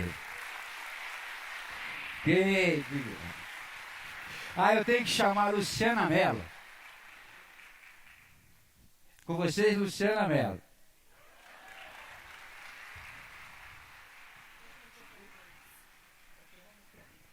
Vamos.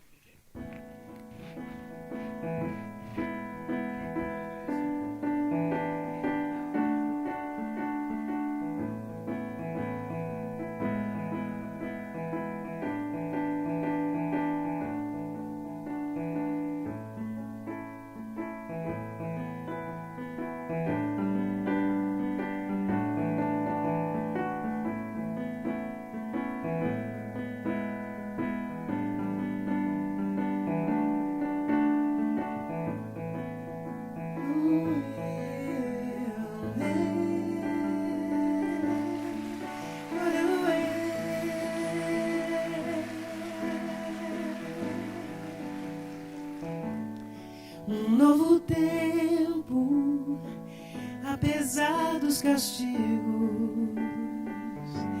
estamos crescidos, estamos atentos, estamos mais vivos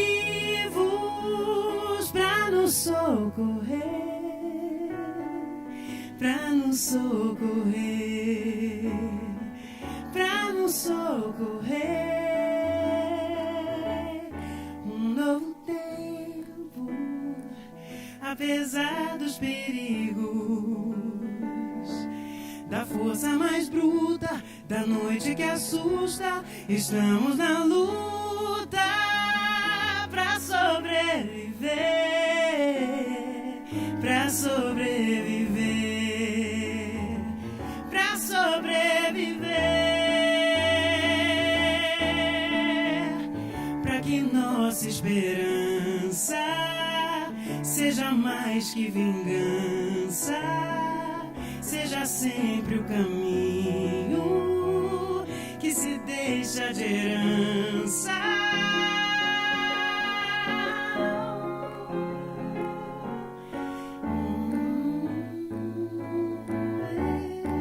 Posso pedir ajuda de vocês? Um novo tempo, apesar dos castigos, de toda fadiga, de toda injustiça, estamos na briga pra nos socorrer, pra nos socorrer, pra nos socorrer. Um novo tempo, apesar dos perigos, estamos em cena, estamos nas ruas, quebrando as algemas pra sobreviver, pra sobreviver, pra sobreviver,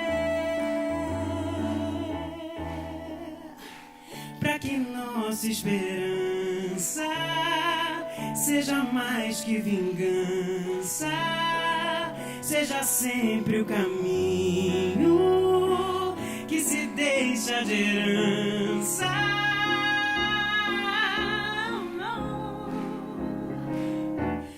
Um novo tempo, apesar dos castigos. Estamos em cena, estamos na rua, quebrando as algemas pra nos socorrer, pra nos socorrer, pra nos socorrer. Um novo tempo, apesar dos perigos. A gente se encontra cantando na praça, fazendo pirraça pra sobreviver, pra sobreviver, pra sobreviver.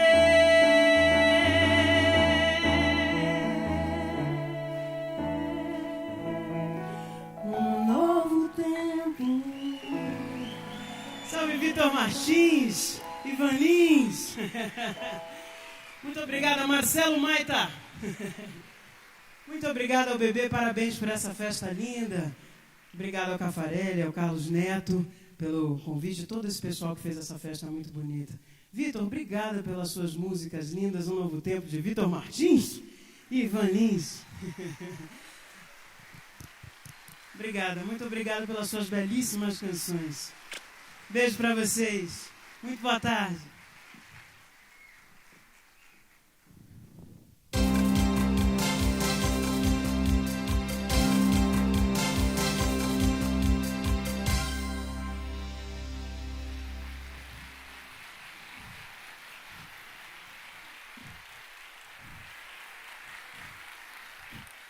Quando eu penso na palavra inspirar, várias histórias vêm na minha cabeça. Várias que eu podia contar para vocês. Histórias felizes, claro, como meu diploma da graduação, minha pós, a realização dos meus sonhos. E histórias realmente tristes, como dias na UTI, diagnóstico de 1 ano de vida, dificuldade em encontrar escolas e até universidades que me aceitassem. Mas essas eu não quero contar aqui. O que eu vim contar para vocês hoje é a minha história com o Banco do Brasil. Porque é essa história que mudou a minha vida e me inspira a ser quem eu sou hoje. Eu sou a Bianca do Banco do Brasil, a menina lá da agência. E acho que vocês também têm esse nome, depois que entraram no banco. Tenho 23 anos, sou formada em Publicidade e Propaganda, pós-graduada em Marketing e estou começando um MBA em Gestão de Pessoas. Para vocês entenderem melhor, tenho uma doença genética chamada atrofia muscular. Essa doença diminui a força do meu corpo e me impossibilita de realizar vários movimentos. Já que eu só tenho 10 minutos, a verdade é que eu não consigo nem abrir uma caneta sozinha. Mas chega de falar disso. Quero contar a minha história para vocês. Sou bebê desde quando eu nasci. Brinco que eu não tenho aquele tip-top do sou bebê, porque na minha época não tinha essas coisas. Meu pai é funcionário do banco. É do nosso time, desde os 14 anos. Minha segunda casa é o Banco do Brasil. Minha segunda família sempre foi o Banco do Brasil. E vendo a satisfação do meu pai com o que ele fazia e tudo que o banco proporcionou na minha vida, me deu vontade de seguir esse caminho também. É claro que eu queria ser orgulho do papai. Quem não quer? Prestei meu primeiro concurso com 17 anos, mas eu não passei. Foi uma oportunidade não ter passado. Meu sonho sempre foi ser uma publicitária. Como eu dizia, uma publicitária de sucesso. E não ter passado me possibilitou sentir um pouco desse gostinho. Fiz a minha faculdade em publicidade, amei cada momento. Recebi a laurea de melhor aluna do curso. Estagiei na área, fui efetivada no setor de marketing e estava quase sendo uma publicitária de sucesso. Mas aí, abri um novo concurso E lá fui eu novamente. Eu não queria ser uma bancária, mas eu sabia que eu podia confiar no banco e nas oportunidades que eu teria aqui dentro. Passei. Quando eu saí da prova, primeira coisa que eu falei: mãe, pior é que eu acho que eu passei. Não é que eu não estava feliz, mas eu sabia que muitas mudanças estavam por vir. Fui convocada aos 20 anos. E aí que o desafio começou. Eu gosto de chamar de redescoberta. Quando a gente entra no banco, como portador de necessidades especiais, tem uns processos a mais na contratação que todos vocês passaram. Um deles é a avaliação médica. Eu nunca tive medo de médico. Tive que aprender a perder o medo desde pequena. Mas confesso para vocês, foi a médica que mais me deu medo na minha vida. Quando eu cheguei, ela me deu um questionário, com perguntas assim: você vai ao banheiro sozinha? Você penteia o cabelo sozinha? Você se veste sozinha? E eu não abro nenhuma caneta sozinha, lembra? Eu não podia mentir para a médica. Ela era médica, sabia das necessidades da minha doença. Mas a cada pergunta que eu respondi, eu pensava: o que eu estou fazendo aqui? Ela me passou.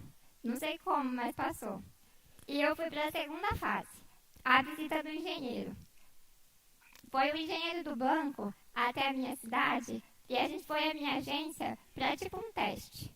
Lá eu expliquei para eles todas as minhas necessidades.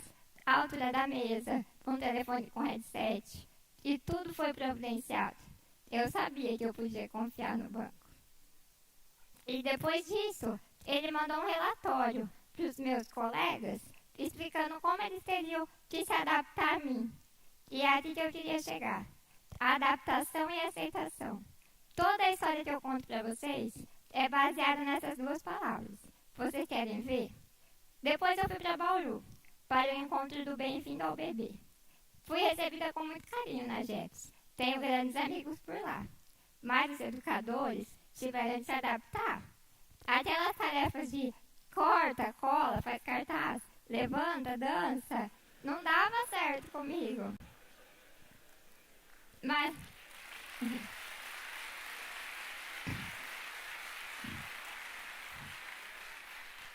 para tudo foi dado um jeito. Chegando na minha agência, a mudança foi total. Foi minha e dos meus colegas. Eu tive que aprender tudo. Era tudo novo para mim. E aprendo até hoje. O banco é um constante aprendizado. Tive que mudar minha maneira de me vestir, meu jeito de falar. Eu era uma publicitária. E os meus colegas também mudaram. Aprenderam a ligar o computador todo dia de manhã para mim. Deixar os papéis sempre ao meu alcance. Não fechar minhas canetas. Digitalizar os documentos deles e os meus. Os vigilantes abrem sempre as portas para mim. As copeiras me darem água e café na boca, todo dia. Os meus gestores tiveram que aceitar os meus limites. O acesso da minha mãe à agência, sempre que eu precisava. Tolerar uns minutinhos a mais no meu almoço. Mas entenderam que eu também sou capaz de produzir resultados. E os clientes, então? Ensinei todos os velhinhos e os preguiçosos de plantão a usar o TA. Assim, o senhor consegue, vamos lá. É o segundo botão da direita, o terceiro da esquerda. E deu certo. Hoje eu sou a funcionária mais requisitada no autoatendimento. E muitos nem precisam mais de mim, já sabem fazer sozinhos. Nas mesas também, tiveram um pouco mais de paciência e até me ajudam durante o atendimento. Mas eu não posso dizer que tudo é tão bonito assim. Ainda me deparo com situações de preconceito. E eu gosto de chamar de despreparo. Vez ou outra, tem pessoas. Chama uma funcionária. Eu sou funcionária. Chama alguém para me atender. Eu posso te atender. Você trabalha aqui? E eu tenho pena dessas pessoas. Elas não sabem o que dizem. E realmente estão despreparadas para o mundo que estamos. Em meio a esse caminho, eu estava me esquecendo da publicitária de sucesso, ou deixando ela para trás. Mas aí, conheci o superintendente do banco, que passou pela minha regional, e tive a oportunidade de apresentar o meu trabalho para ele. Realizei mais um sonho dentro do banco. Posso fazer o que eu amo dentro da empresa que eu trabalho. Faço algumas artes de campanhas da regional, organização de alguns eventos, fiquei até conhecida por isso. Sem contar a ECOA. Sou coordenadora de ECOA e faço tudo com carinho de uma publicitária de sucesso. Eu mudei as pessoas ao meu redor, mas não perdi a minha essência. E isso ninguém pode perder. A minha última conquista agora foi uma bolsa para fazer a pós que eu tanto queria. O MBA da FG Ventures, tanto pessoas. Hoje seria a minha primeira aula, podem postar foto minha para eu poder provar para o professor que eu estava aqui.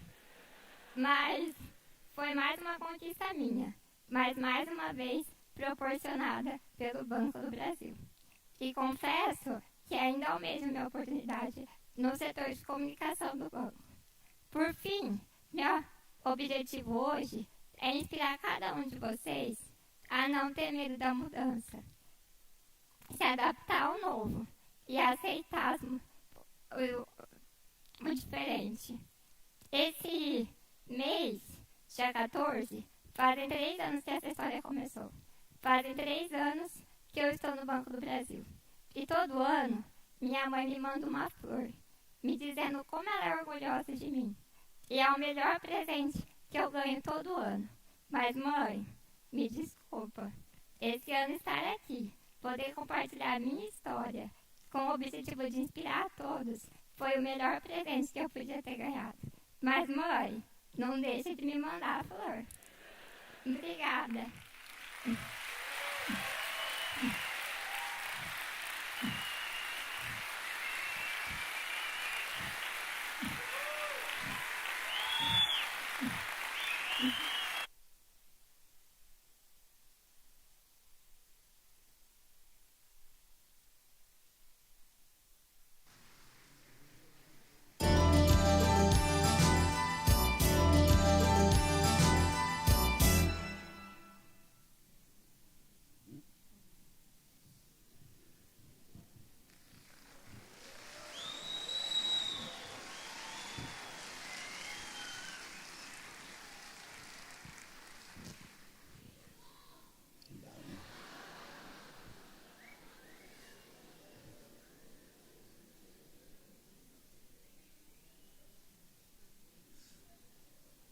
A gente olha para o céu, a gente olha para uma árvore, a gente olha para os prédios, para os carros, e às vezes a gente tem a impressão de que mora na mesma casa há 40 anos.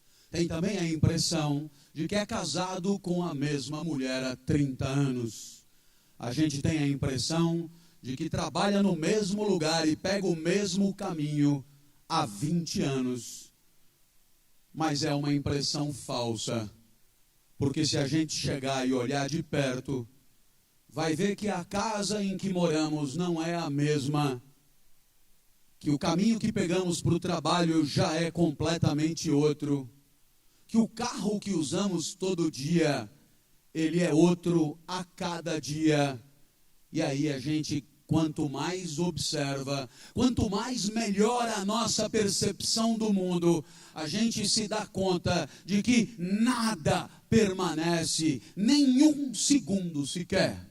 Aqueles que estudam engenharia civil têm uma disciplina que é a usura dos materiais. E esses aprendem que aquele prédio aparentemente o mesmo não fica o mesmo um único segundo. Nesse mundo que nos cerca, com o qual nós nos relacionamos, nada permanece nunca, em tempo algum.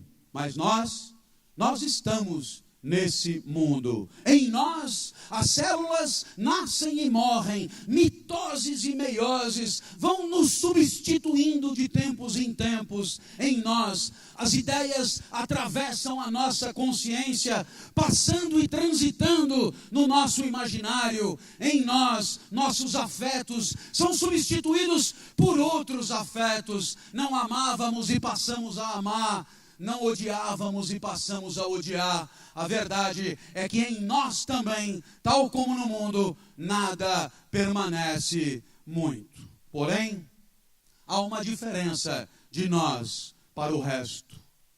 É que no nosso caso, podemos decidir sobre a vida.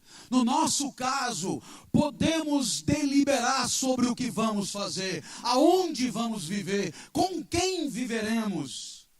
Como viveremos? A cada segundo podemos fazer a vida acontecer segundo nossa imaginação, nosso desejo, nosso projeto, nossa pretensão. Boa parte da nossa vida vai dependendo dessas escolhas que são as nossas. Então, se tudo no mundo muda, só nós podemos inovar. A inovação é a mudança decidida por nós, deliberada por nós, escolhida por nós, planejada, projetada. A inovação é um tipo particular de mudança que começa na nossa inteligência e termina na nossa prática, na nossa execução. Portanto, já que o mundo muda tanto e o tempo inteiro, e já que somos convidados a nos adaptar a ele, é normal que pensemos em inovar, em fazer diferente, em substituir práticas, em fazer de uma maneira que não fazíamos antes. E aí, é claro, você ouve o tempo inteiro a necessidade de fazer diferente. Por quê? Porque as competências que você sempre teve já não dão conta dos desafios que o mundo está oferecendo a você. Você é o convidado a fazer diferente, porque os velhos protocolos e as velhas práticas já não resolvem o problema da eficiência e não dão conta dos resultados que pretendemos alcançar. Você então é convidado a revolucionar seus métodos e a fazer sempre de outra maneira. Mas que fique uma advertência: nem sempre fazer diferente é fazer melhor. E aí, é claro, você sempre entenderá que toda inovação só será bem-vinda se você mudar de uma prática para outra com ganho de qualidade, com ganho de valor. E para ter certeza que houve este ganho de valor, é preciso que você tenha na cabeça com clareza aonde quer chegar e que a inovação busca. O que exatamente ela pretende, que antes não era possível, mas agora será possível. Se você não tem na cabeça com clareza aonde a vida tem que chegar para ela ser boa, toda inovação será apenas o novo, sem que possamos atribuir valor, sem que possamos saber com certeza se valeu a pena ter mudado tanto das velhas práticas. E aí, naturalmente, você percebe que tudo é complexo e problemático, porque há uma enorme chance de você mudar e se distanciar ainda mais dos resultados pretendidos e dos teus objetivos. Mudando estará dando uma satisfação a quem te vigia, a quem cobra que você faça diferente. Mas seria interessante que essa mudança agregasse algum valor e permitisse a você a obtenção de resultados que antes, com as velhas práticas, não eram possíveis. Mas é claro, toda inovação tem limites. Sabe, a gente tem que escolher a vida a cada segundo. A cada passo temos 360 graus de alternativas. E assim a gente vai decidindo e escolhendo a maneira de viver. O medo de errar é enorme. O medo de se arrepender é enorme. A gente chama de angústia, essa dificuldade que temos para tomar decisões. Acaba sendo tentador terceirizar a vida, entregar a vida na mão de outro. E aí então, óbvio, você percebe que é angustiado a cada segundo. E mesmo depois que você decide, você não tem certeza de ter decidido certo, porque é óbvio, você tem medo do que fez. Você nunca sente as tristezas das vidas que não escolheu viver. Você tem sempre a impressão que se tivesse escolhido diferente, não estaria sentindo as tristezas que está sentindo agora. E isso é verdadeiro. Estaria sentindo outras tristezas que agora não sente. E aí então a angústia te acompanhará sempre. A angústia acompanha todos aqueles que somos livres e temos lucidez e consciência da nossa liberdade. uma jovem levantou a mão na minha aula, linda, grande capital estético. Levantou a mão e disse: professor, eu sou angustiada. Olha só, eu tenho um namorado que estuda na Poli aqui na frente. E aí, agora em junho tem Corpus Christi, eu chamei ele para ir ver o JUCA, Jogos Universitários de Comunicação, eu sou do jornalismo, eu falei, vem comigo, vamos divertir, vamos brincar, aproveita que não tem aula, mas ele não pôde ir, estava terminando o robô, faltavam só 2 antenas assim para o robô ficar pronto, vai você. Eu fui sozinha. Quando eu cheguei em Guaxupé, percebi que a sacanagem generalizada era sexo para todo lado. Um rapaz de sunga, só de sunga, musculatura saliente, muito atrativo, chegou para mim e me propôs uma cópula furtiva, uma bimbada mágica. Ele garantia desaparecer magicamente após o coito. E foi aí, claro, que eu lembrei do senhor, professor. Temos que decidir, temos que escolher, temos que deliberar. A vida estava nas minhas mãos, dar ou não dar. Dilema angustiante, dar ou não dar é foda mesmo. E aí é claro, eu não sabia o que fazer, sabe? É claro que toda inovação é bem-vinda e ninguém vai criticar o prazer. Mas eu queria lembrar a você que existe entre nós, na hora de interagir, na hora de conviver, um valor protetivo da convivência que se chama fidelidade. A fidelidade não é o namorado, não é o marido, não é a empresa. A fidelidade é sempre a si mesmo. A fidelidade é um alinhamento entre o que você vai fazer agora e o que você prometeu ontem. A fidelidade é uma coerência entre a prática e o discurso. A fidelidade é uma harmonia entre o presente da ação e o passado da promessa, o passado da proposta, o passado do acordo. A fidelidade confere integridade à sua vida. A fidelidade é um respeito àquilo que você propôs em outro momento. A fidelidade é o limite da inovação, é o limite ético da inovação, porque você simplesmente se comprometeu. E aí, é claro, você pensa assim: quem é que seria infiel e agiria de maneira infiel, negando o que prometeu? A resposta é: todos aqueles que entre o momento que prometeram e esse momento que vão agir, tiveram a oportunidade de ganhar alguma coisa que, se respeitassem o que tinham dito, não ganhariam, tipo um marombado de sunga. Mas também pode ser uma vitória eleitoral, pode ser uma manobra parlamentar, pode ser uma negociata, pode ser uma pirueta fiscal, pode ser N ganhos que você pode ter, que se você respeitar o que disse antes, não terá. E aí você olha e diz: mas quem seria o idiota então que perderia esses ganhos só porque prometeu outra coisa? Por que respeitar a si mesmo? Por que ser fiel à sua própria proposta e abrir mão de vantagens tão óbvias? Sabe por quê? Porque se você hoje agir de maneira a agredir o que você propôs, a negar o que você propôs, por que deveríamos continuar te ouvindo? A verdade é que, se querem continuar merecendo a confiança de todos, se querem continuar merecendo a interlocução de todos, é claro que terão que respeitar aquilo que propuseram, porque tem gente que criou expectativas a partir daquilo que disseram. Então, você poderá escolher entre o marombado de sunga, entre a negociata, entre o grande ganho, entre a vantagem de circunstância e a chance de continuar merecendo a confiança de todos.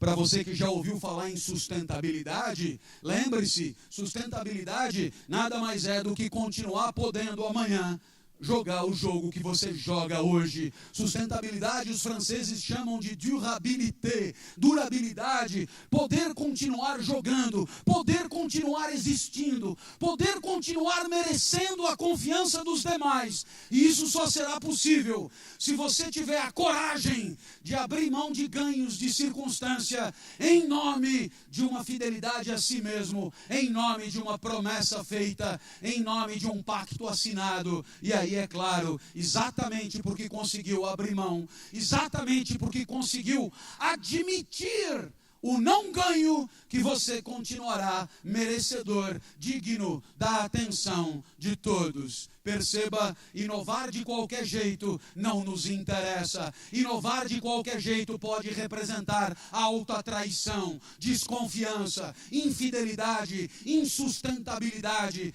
E nada disso é muito bom para que construamos uma sociedade boa para todos, boa para que continuemos vivendo nela.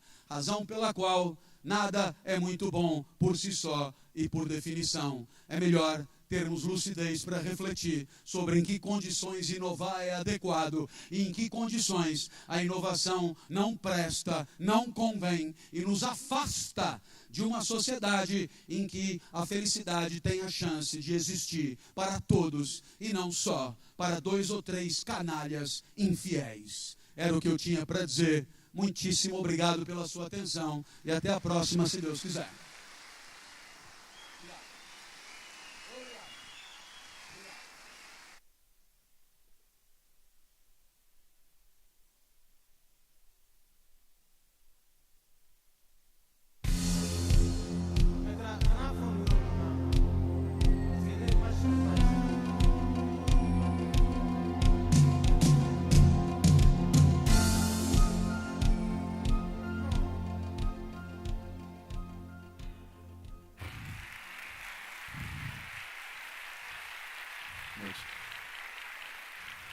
Obrigado, pessoal.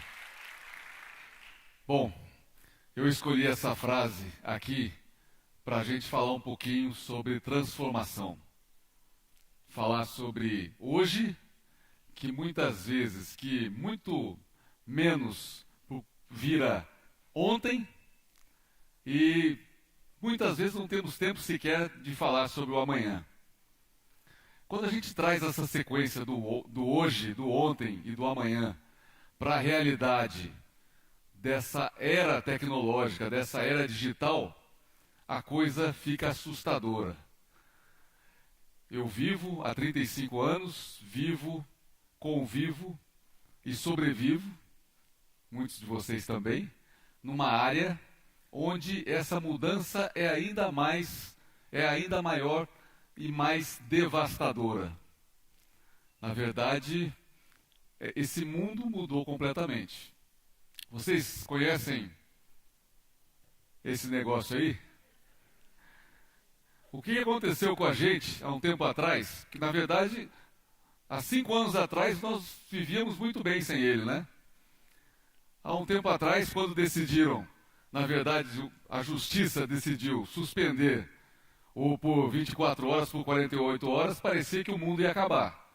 Todo mundo correndo atrás de uma estratégia, quase uma estratégia de guerra, para a gente ver como é que a gente sobreviveria sem o WhatsApp. E, na verdade, há 5 anos atrás a gente não tinha. Como é que eram os celulares? Como é que era um celular há 8 anos atrás? Há 12 anos atrás? Como é que era o celular da década de 90? Quem teve um Motorola PT500 aqui? Eu tive. A gente entrava com ele na cintura, parecia que você entrava armado. Uma sensação de poder fantástica. Eu tenho uma história muito boa, porque logo que eu ganhei esse celular do banco, né, nós trabalhávamos numa bancada, todos nós com celular, e o meu filho ganhou da avó dele, a minha sogra, um celular de plástico igualzinho, né? E o nosso chefe era extremamente zeloso pelo patrimônio do banco, e o celular então tinha que olhar, todo dia estava em ordem, né? Aí eu combinei com meus amigos que eu ia jogar aquele celular na parede do meu filho, e na verdade para mostrar, para brincar com o nosso chefe, né? Um belo dia, todo mundo sabendo, eu peguei esse celular, era uma porcaria, joguei na parede, meu chefe deu um pulo dessa altura aqui, e me chamou do jeito que a minha mãe me chamava quando eu era pequeno. Paulinho, que história é essa? Bom, gente, hoje, na verdade, tudo isso virou no smartphone, né? Na verdade, hoje, esse telefone, falar com outra pessoa, é basicamente uma função das diversas funções que nós temos nesse smartphone. E quando a gente olha sobre a nossa ótica, o nosso aspecto, tem um banco aqui dentro. Tem um banco dentro do smartphone. Banco hoje que, na verdade, já representa 37% das transações todas, no caso do Banco do Brasil. Banco que esse mês de outubro vai completar 1 bilhão de transações no mês. Então é um novo banco. Quando a gente fala em rede tradicional, a gente está falando em agência, em call center, em ATM, né? Quando a gente fala em banco digital, a gente está falando em dados do consumidor. Então, esse celular todo, ele começou lá atrás, quer dizer, as transações bancárias, lá atrás, quem é do tempo da Burroughs? Eu sou. Olha, ele tem um ali, achei um ali. Todas as transações do Banco do Brasil ou de qualquer outro banco aconteciam nessa máquina, na bateria de caixa. Então, lá na bateria de caixa, cada caixa tinha uma máquina dessa e só tinha transação na nossa empresa por meio de uma operação como essa aqui. Bom, gente, vamos brincar aqui um pouquinho, né, com relação a essa questão do celular. Quem já esqueceu o celular em casa? Esses dias eu fui correr, eu saí de casa assim, falei, tá faltando um braço, uma perna, tá faltando alguma coisa em mim. Ah, não, é o celular que eu esqueci. Quantos dias a gente consegue ficar sem celular? Com que frequência a gente olha para o nosso celular? Tem uma pesquisa da revista Exame que diz que nós olhamos para o celular 78 vezes, em média, por dia. Eu sei que eu quebro essa pesquisa e eu olho mais que 78. Como é que o nosso cliente fala com a gente hoje, na verdade, sobre isso? Pode passar? Pessoal, eu tenho 35 anos de banco e sou do tempo do Telex. Quem é do tempo do Telex aqui? Melhorou, né? Passamos por microfilmagem, abandonamos o cheque, adotamos o plástico e hoje nós almejamos o virtual. Engraçado, né? Almejamos aquilo que a gente não consegue pegar, almejamos aquilo que a gente não consegue enxergar, almejamos aquilo que a gente não consegue guardar no bolso.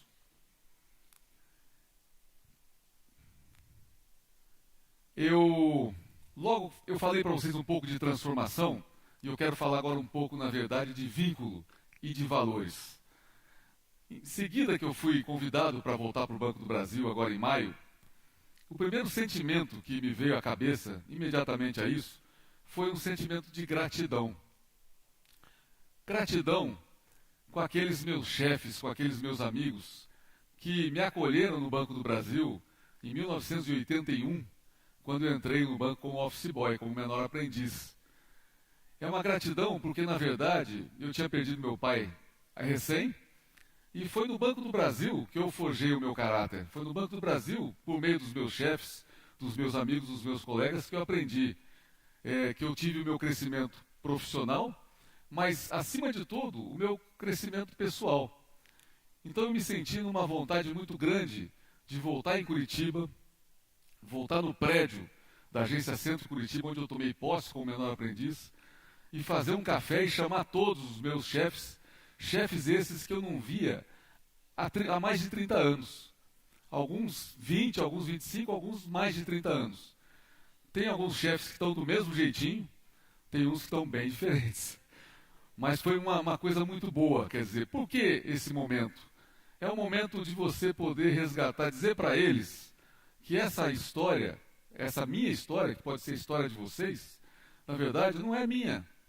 Eles vieram junto comigo para essa história. Se eu cheguei aqui hoje, eles chegaram junto comigo. Eu tinha a necessidade realmente de dizer um muito obrigado em tudo que eles representaram na minha vida. E essas pessoas, na verdade, a gente fica pensando, por que a gente tem vínculo com determinadas pessoas em nossas vidas? É porque nossos valores são semelhantes. E na prática, o que acontece, eu falo, começo a falar, me dá vontade de chorar disso aqui, mas para não chorar, e a gente está falando de vínculos, vamos fazer uma brincadeirinha aqui, ó.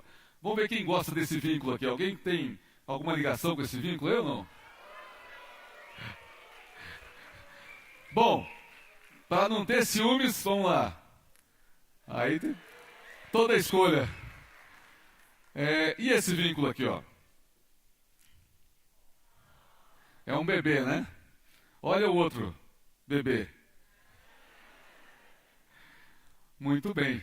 Pessoal, todos os dias eu me pergunto, como serão os bancos daqui 5, daqui 10, daqui 20, daqui 30 anos? Eu não faço essa pergunta como um dirigente a mais de uma empresa que tem 208 anos de idade, que integra 109 mil funcionários por esse Brasil todo, em 5.428 agências espalhadas por todo o nosso país. Eu me pergunto muito, como cidadão, que crê que se transformar faz parte da essência do ser humano. E se transformar faz parte da essência do ser humano, o que nos move no dia a dia? O que nos move a termos objetivos? O que nos move a termos a nossa vontade de levantar todo dia de manhã e ir para o trabalho? O que nos move a buscar os nossos sonhos? Quando eu vejo essa foto aqui, que para mim ela é muito importante, ela mostra um pouco dessa minha história, 1981, 2016. O que mudou além do meu All-Star que eu não tenho mais? Eu queria ter. Mudou, na verdade, o seguinte: a transformação, ela existiu ao longo de todos esses tempos. Mas os vínculos, os valores, esses perduram. Quando a gente conversa sobre isso, na verdade, a gente tem que observar o seguinte: em empresas, vínculos são essenciais. Na nossa vida, que a gente não sabe quanto tempo nós estaremos aqui, valores são fundamentais. E os valores que nós temos nos nossos dias, cada um tem o seu valor, mas eu traria um valor aqui, na verdade, é o valor do propósito. O propósito de se alcançar algum objetivo quando se acredita naquele objetivo. E, na verdade, eu diria que é impossível a gente não alcançar esses objetivos se nós acreditarmos nesses propósitos. Já dizia o Walt Disney que o impossível é muito gostoso, né? Quer dizer, é fácil fazer o impossível. Então, pessoal, eu queria fechar essa conversa nossa trazendo uma frase para vocês que eu acho que materializa um pouco esse momento que o mundo passa e que, consequentemente, o Brasil passa, que, consequentemente, os bancos passam e, consequentemente, o Banco do Brasil passa. Eu sonho com um Banco do Brasil rentável, eficiente, com o nosso cliente muito satisfeito e com um excepcional clima de trabalho, para que a gente possa trabalhar feliz, para que a gente possa criar, para que a gente possa aprender, para que a gente possa exercer a nossa intelectualidade. Eu queria fechar aqui, na verdade, fazendo uma homenagem a esse poeta tão especial que está aqui presente hoje, que é o Victor Martins, que escreveu letras belíssimas, e fazer um link do que a gente está falando aqui, quando o Victor Martins diz, né, com força e com vontade, a felicidade há de se espalhar com toda intensidade. Victor, parabéns. Muito obrigado.